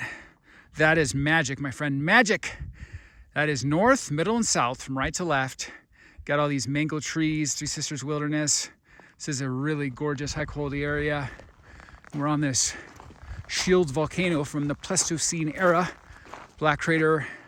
And oh yes, there's Mount Washington, there's Three Finger Jack, there's Mount Jefferson. This is a alpinorific Wonderland zone. If you are a fan of mountains, I don't know why you'd want to not come up here. I mean, this is ridiculous. It's also a great contrarian play here in July. First week of July, July 3rd, might have been a little aggressive. I'd say by the end of the first week in July, most years, the snow will have melted. You can come up here because it's a burnout zone. There's no mosquitoes. So it's a good contrarian play. And look at how beautiful this is. I think maybe the most beautiful one is North Sister to the right here. There's middle and then south. So Sisters Mountains are epic. Some people feel that the view from Black Crater is the best view of the Three Sisters. And standing here at this moment, I am having trouble disagreeing with that. And just even the trail perspective of this, the ending of Black Crater here is pretty epic. I mean, look at this. This is pretty magical, my friend. I mean, I enjoy the entire hike, the entire trek up from the trailhead, 4,900 feet up to 7,300 feet where we're at now. Obviously, this is the best part, but because I enjoy the whole hike, this is really more the cherry on top. Like, I don't even know which way to look. It's like, oh, Jefferson, Three Finger Jack, Mount Washington, Burnout across the way. Oh, here's Black Crater, straight ahead. We're still gaining a slight amount of elevation. Here's our Three Sisters, north, middle, south. I mean, probably see, what, 9 or 10 mountains from where we're at right now. This is a magical zone, my friend.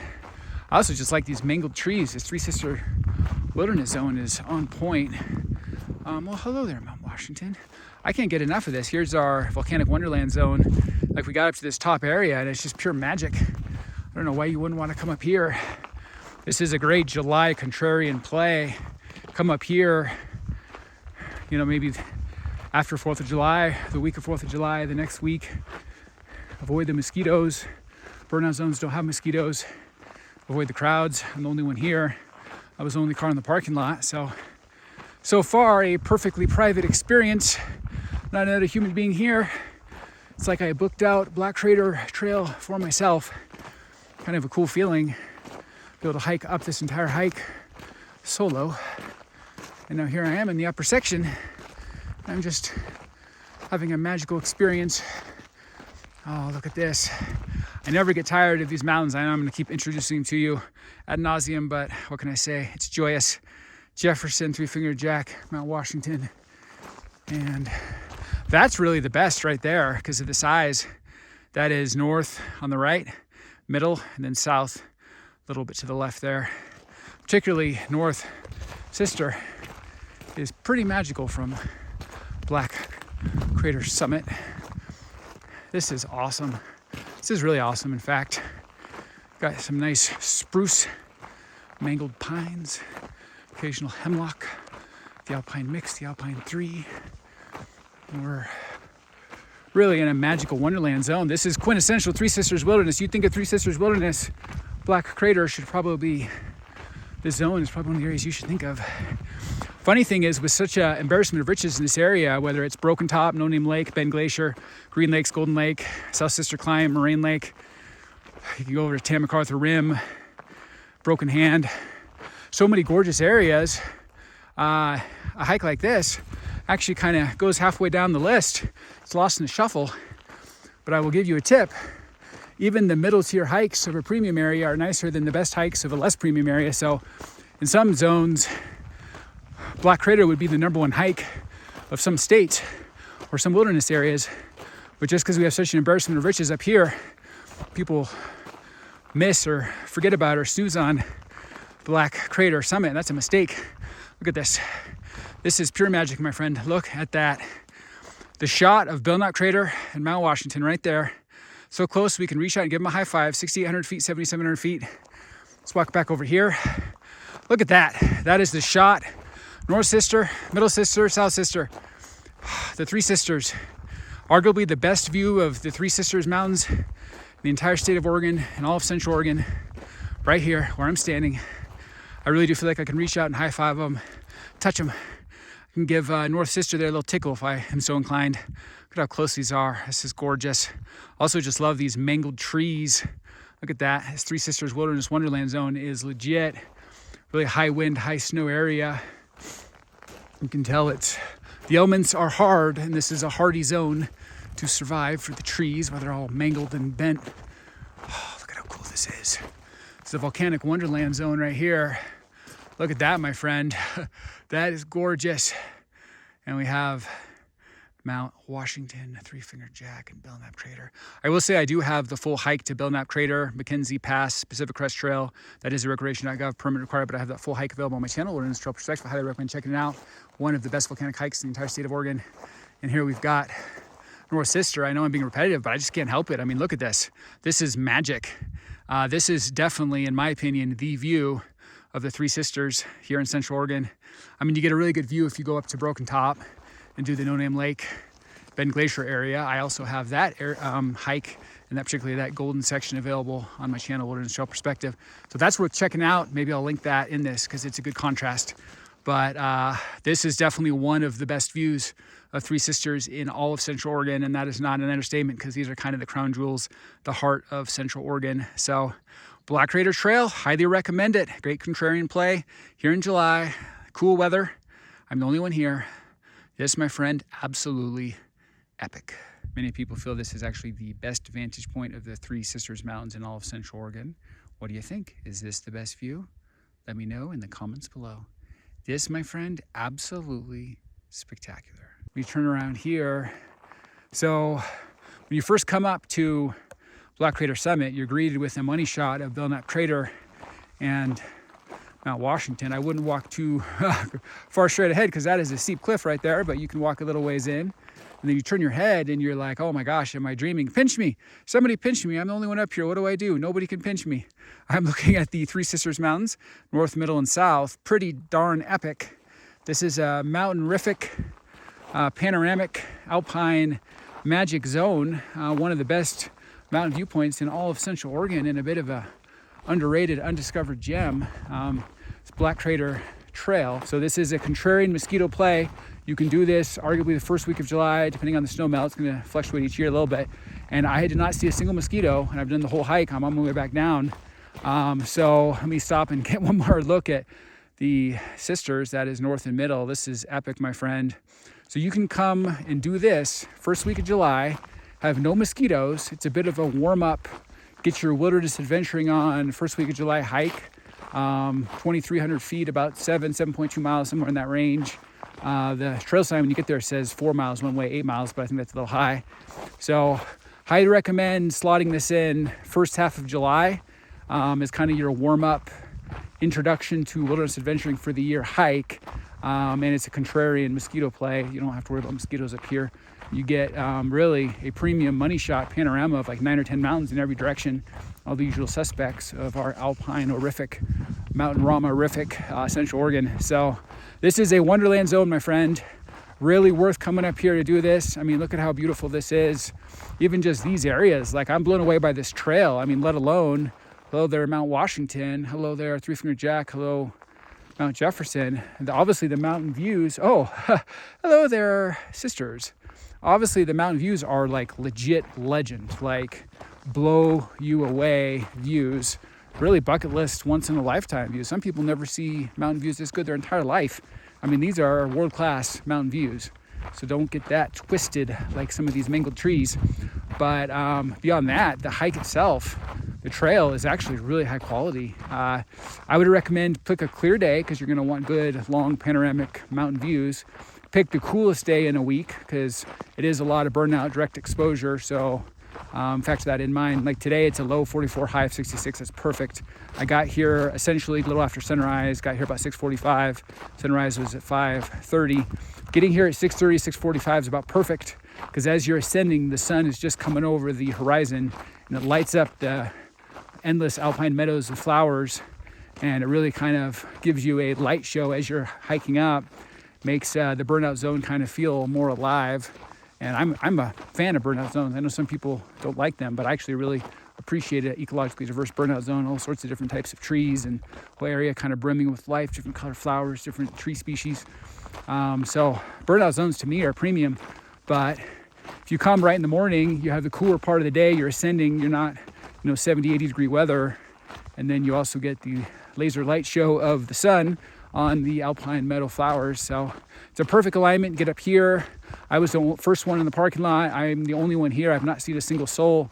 So I was able to basically do the entire ascension, having a private secluded hike as if I booked this for myself, private viewing experience. And now I've gone to the summit. I'm starting to go down. I still haven't seen a single soul. So this was like a dream solo hike. I will say that if you push it like I did and try to do it in first week of July, you will have some snow sections that are covering parts of the switchbacks on the Ascension. If you just are creative and you walk around them, which is what I did, last about 300 feet, from about 6,900 feet to 7,200 feet, I had to do a little route finding with my GPS, but you do have 5G up here, at least if you have T-Mobile. I can't speak to the other carriers. So this is where we got the route finding. You see this thick snow. We're actually completely surrounded by snow. There's little pockets of trail, but it's majority snow the last few hundred feet. So the trick is to find the most circuitous path that avoids the snow. I actually came up over there straight ahead, so I'm going to go back exactly the way I came. That's a pro tip. If you find a good route on the way up, kind of memorize it and try to follow the same route back. So I'm going to go straight ahead. There's the shortest path across the snow. That is Mount Jefferson and Three Finger Jack. Got our snowbank. We are descending through these little snowbanks, kind of off trail, these little side trails. Not the main trail, but the main trail would literally be right over here, and we are not going to do that. So let's continue along. So I just retraversed that little snow field. It's a little harder going down because down's always harder than up as far as snow because of the slip rate. I gotta say, this is my inaugural wilderness adventuring hike for summer 2025, July 3rd. I've been focusing on campground reviews in May and June. So now I've shifted gears. All of the campgrounds are open, which means I can't do a review because I only do reviews when it's closed, so I can capture every site. So now I am purely in wilderness adventuring mode, probably through the end of September, and then I'll shift back to campground mode. We are descending an absolutely magical alpine wonderland, Three Sisters Wilderness, descending Black Crater Trail. We hiked 2,300 feet to the top, my friend. First car to the parking lot, started about 6:45, got to the summit, had to do some route finding up some snowfields last 300 or 400 feet, got to the summit, captured some panoramic Norrona alpinorific views, all the usual suspects of the mountains of Central Oregon. Now we are traversing back down from whence we came, back down to Trailhead. We're in that, I'd say 600-700 foot range from about 6,500 to 7,200, where it's more of a Three Sisters wilderness, you know, mangled trees, mountain hemlock, spruce, pine, alpine mix mode. This isn't the burnout zone. This is a proper Three Sisters wilderness volcanic zone. We are, after all, on a shield volcano, a broad conical shape. So this to me is quintessential Three Sisters Wilderness. This is my favorite part of the trail when you get to about 6,500 up to the summit, about 7,200. That around 700 feet are like, you know, quintessential, no different than being over at No Name Lake and Broken Top and Green Lakes and that whole area. That's what this area is like of the Black Crater Trail. So you get a little swath of that Wonderland zone over here. Now, the main section from 4,900 to about 6,500, the first 1,600 feet elevation gain, we'll say, give or take, that's the burnout zone. Now, I don't view that as like some sort of negative cost doing business to get up here. I still enjoy that in its own way, too. There's a lot of diverse ecological footprint from a fire long ago, you know, life finding a way. The area is brimming with life. There's alpine meadows. If you come up in the morning to avoid the summer heat, then the light hits the area in such a way that makes it glow as you're hiking up, and it really actually adds and makes it feel like a feature upon itself. A magical zone. And now we are hiking back from whence we came. Definitely getting warmer. So interesting hiking profile. So I saw my first two hikers, a couple of nice gentlemen. I was a little on my way past down the summit, maybe, you know, a few tenths down from the top of the summit, and I ran into two hikers coming up.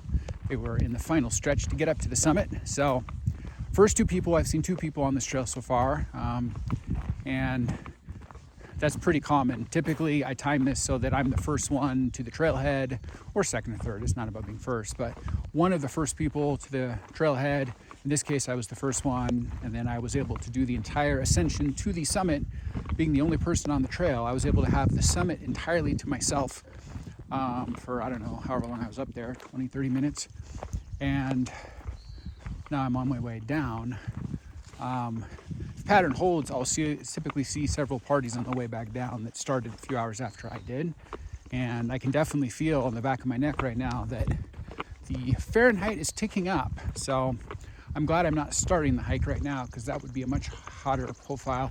When I did the entire ascension, it was like in the 40s, and maybe wind chill, arguably low 40s or high 30s. So that was downright pleasant. It's not an overstatement to say I was pretty much able to get to the summit without sweating a single drop.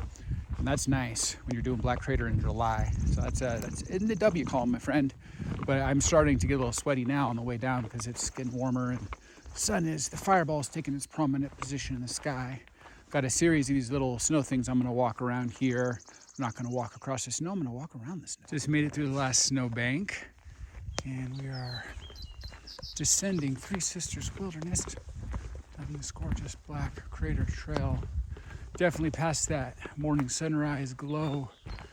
It's in the 10 o'clock hour and we are in full sunshine at this point. And that's good because I can feel it getting warmer by the minute.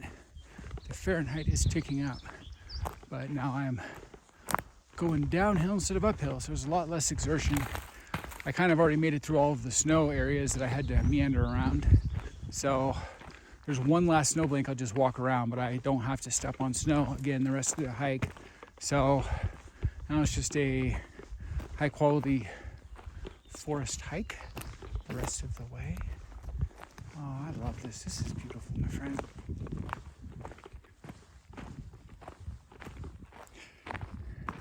It's also the gift that keeps on giving. I mean, a lot of times when you're going back, you're in mop-up mode, but I would encourage you not to, revert to that mentality and just kind of stay present here. Because look at this. I mean, that is a money shot of Mount Jefferson. And this is a gift that keeps on giving hike. This Three Sisters Wilderness Burnout Zone is really high quality and interesting. It's all these mangled trees and lots of little trees and flowers and bushes and stunning mountain panoramas, and it's just a beautiful area. This is life right here. This is what it's all about, my friend. So don't be in such a hurry. Yeah, I went up to the summit, timed it perfectly, started a little after sunrise, got the perfect secluded private summit experience, enjoy all the mountains, left the snow area. Now I'm technically like in the bottom quarter of the hike in mop-up mode, a couple miles away from Trailhead. So this section could go pretty quick, but I'm not in any great hurry to just blow through it and get back to my vehicle and leave. Then my hike is over. So it's okay to savor every step of this hike. That is my recommendation to you, my friend.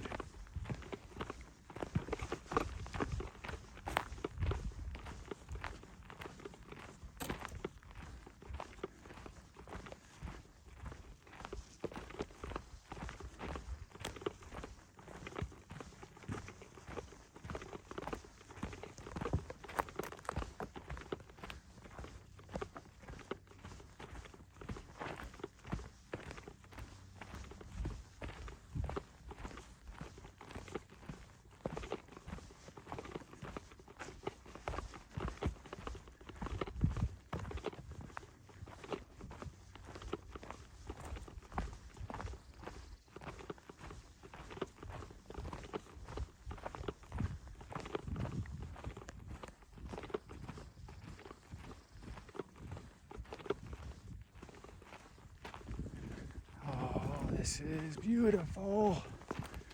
I'm digging this burnout.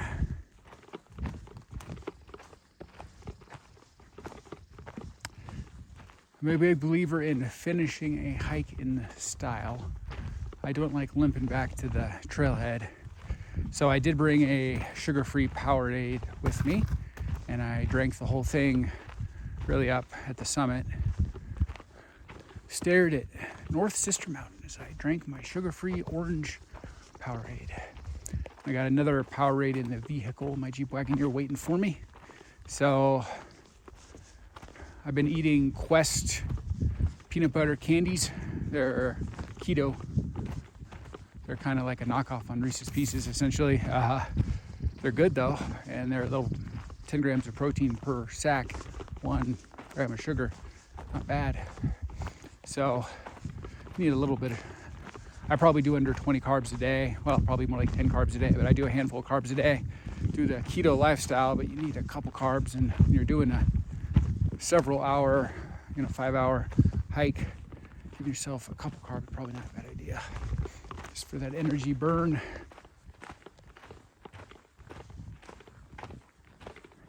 I do always find it interesting how much faster you go down than you go up.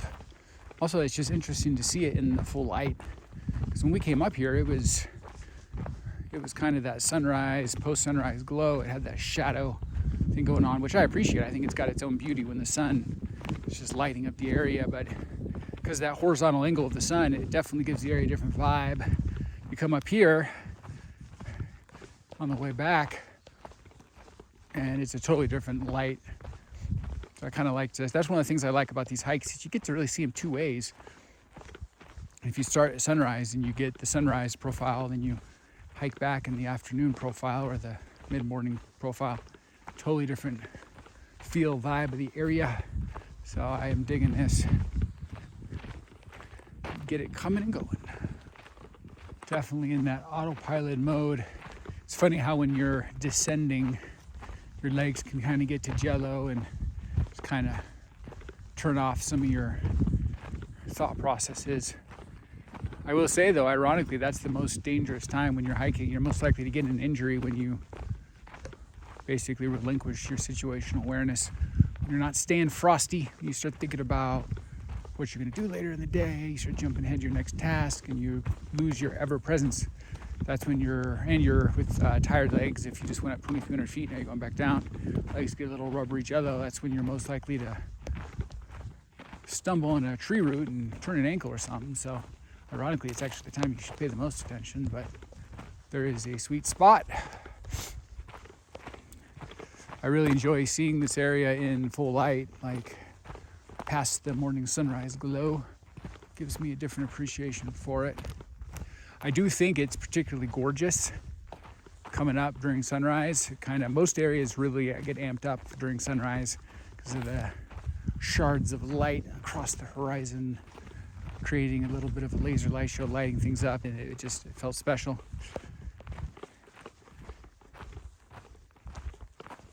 I'm gonna walk around this snowfield. This is the last snowfield to walk around of the hike.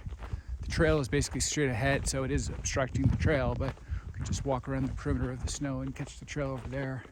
That would be the smart path, so that is what we shall do. Imagine how cool this area probably was before the fire. I still think it's cool now because I like a burnout, but I'm sure this area was pretty spectacular before the fire that changed it forever. But if the fire wouldn't have occurred, this would probably be a mosquito ground zero right now. This wouldn't be hikeable first week of July, so silver linings. Very cool little valley down there. We are in that one section that actually was a descension on our overall 99% uphill slog to Black Crater Summit. So now we get to go uphill for a little bit here. Back up to this little ridge up here. It's pretty short. It's like a 1/10 of a mile, if that. Nothing too crazy. Almost kind of feels good. After I've been going down this hole. Just went down about 1,000 feet steadily. Kind of feels good to go uphill for about a 1/10 of a mile. Get my muscles firing again. Once we get up to this little section around this corner, we'll be back down to essentially a downhill slog all the way back to the trailhead. We got about 1,300 more feet. It's a 2,300 foot hike from the trailhead to Black Crater Summit, 4,900 to 7,200. So we got up to 7,200. Right now we're back down to about 6,200. We've gone down about 1,000. We've got another about 1,300 to go. 6,200 down to 4,900. So we're about 2 miles away. So we're gonna go down about 2 miles, about 1,300 feet in the next 2 miles, back to the trailhead. And then we will have successfully bagged Black Crater Trail. Probably the asterisk on this one is the last 300 or 400 feet of GPS route finding because of the heavy snow. Made it a little bit more interesting. I guess technically it made it slightly dangerous, but never really felt dangerous to me. I got T-Mobile and I had 5G the whole time, so I had perfect access to the map. I knew exactly where I was every second. I never got lost. Pretty simple, and it's kind of idiot proof. I gotta say, this is my first time wearing some new gear. Not an endorsement, not a sponsor, just I'm a kind of a gear nerd, so I'm into the gear. If you're into hiking, wilderness adventure like I am, you probably are too. So I'm a Norrona guy. I like Mammut and I like 66 North, but really for hiking I like Norrona. I am Norwegian by heritage, American by citizenship, so probably in my DNA. But anyway, So this is the first time ever I wore the Trailhead Power Stretch Pro fleece. That I've worn before, I have a fleet of those, but first time I wore the Trailhead super light 850 down packable jacket.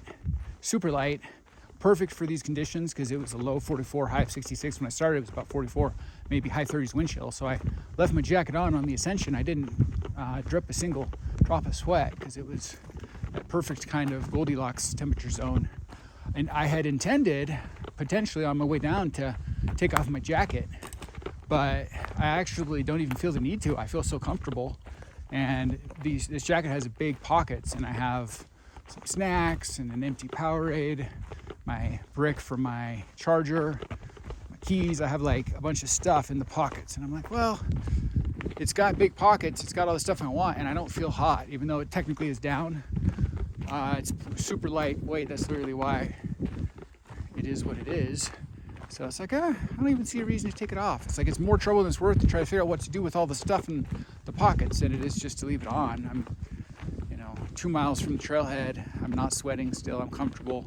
Feels breathable. We're just gonna leave it on. I'm gonna roll with it. If it was like 10 degrees warmer, maybe I would go to the trouble. If I took off my jacket, I would have to roll it up into a little baggie, put it in my pocket. I have to transfer everything that's in my pocket now into my fleece pocket. I could do that, and that would be lighter, but I don't know if I really feel the need to do it. Could do it just to see how it works. Like try it out as a gear test. That could be interesting. That's how dorky I am. You know what makes me feel alive? I test my gear on the trail. That's what makes me feel alive. But I don't know. If you're into wilderness adventuring, I know you get it, my friend. I don't know, maybe I will do it. Now I'm excited.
Just checked AllTrails.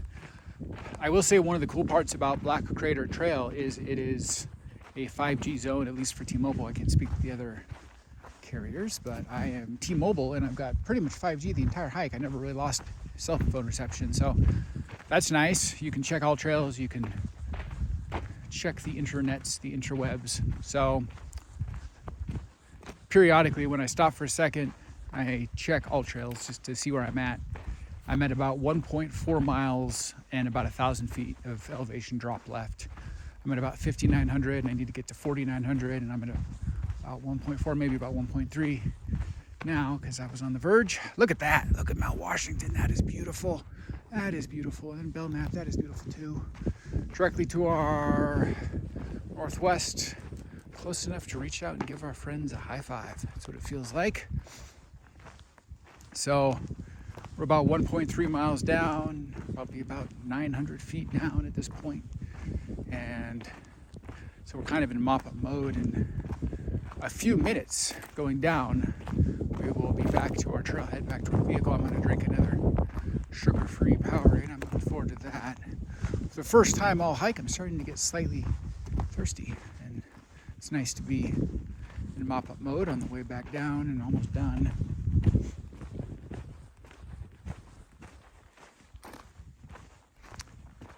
It's funny, what I take with me is in large part dependent on the stats of the hike, right? So if this was like a 13 or 14 mile hike, I might have taken 2 or 3 drinks, maybe 3. This is a 7-mile hike, and I knew it was a low 44, high of 66. And I was starting early in the morning. I was like, I could get away with 1. So I think that was the right assessment. I brought 1 sugar-free Powerade.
Still enjoying beautiful Mount Washington, Three Finger Jack, Mount Jefferson.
We are in the final section back to the trailhead.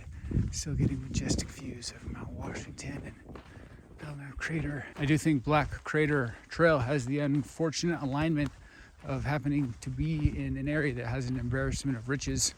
So it ends up being about halfway down the list of premium hikes in the area, but in a lot of other areas, this would be the premium hike of the whole wilderness area. So it's all relative, right? Thus, I think it's a ideal contrarian anti-mosquito burnout play in July. Treated as a warm-up hike for the other adventures in Three Sisters Wilderness and Mount Jefferson Wilderness, Mount Washington Wilderness, and Diamond Peak Wilderness, all of the usual suspects. And come here, ascend to Black Crater Summit, get a alpinorific mountain-rama at the very top, one of the best views in all of Central Oregon, frankly. Come on back down here and you'll have bagged your first mountain for the summer, and it'll be early July. Give you a little amuse-bouche for your hiking calendar later in the season when you'll be going at higher elevation. So that is my recommendation to you, my friend. This is one of those hikes where I think every step from the first to the last is magical. I think one should enjoy and appreciate this very high quality burnout zone. All these great perspectives of the mountains, this ecologically diverse footprint, all these different types of flowers, bushes and trees. Really, this whole area is brimming with life. So I am a fan. Highly recommend Black Crater Trail.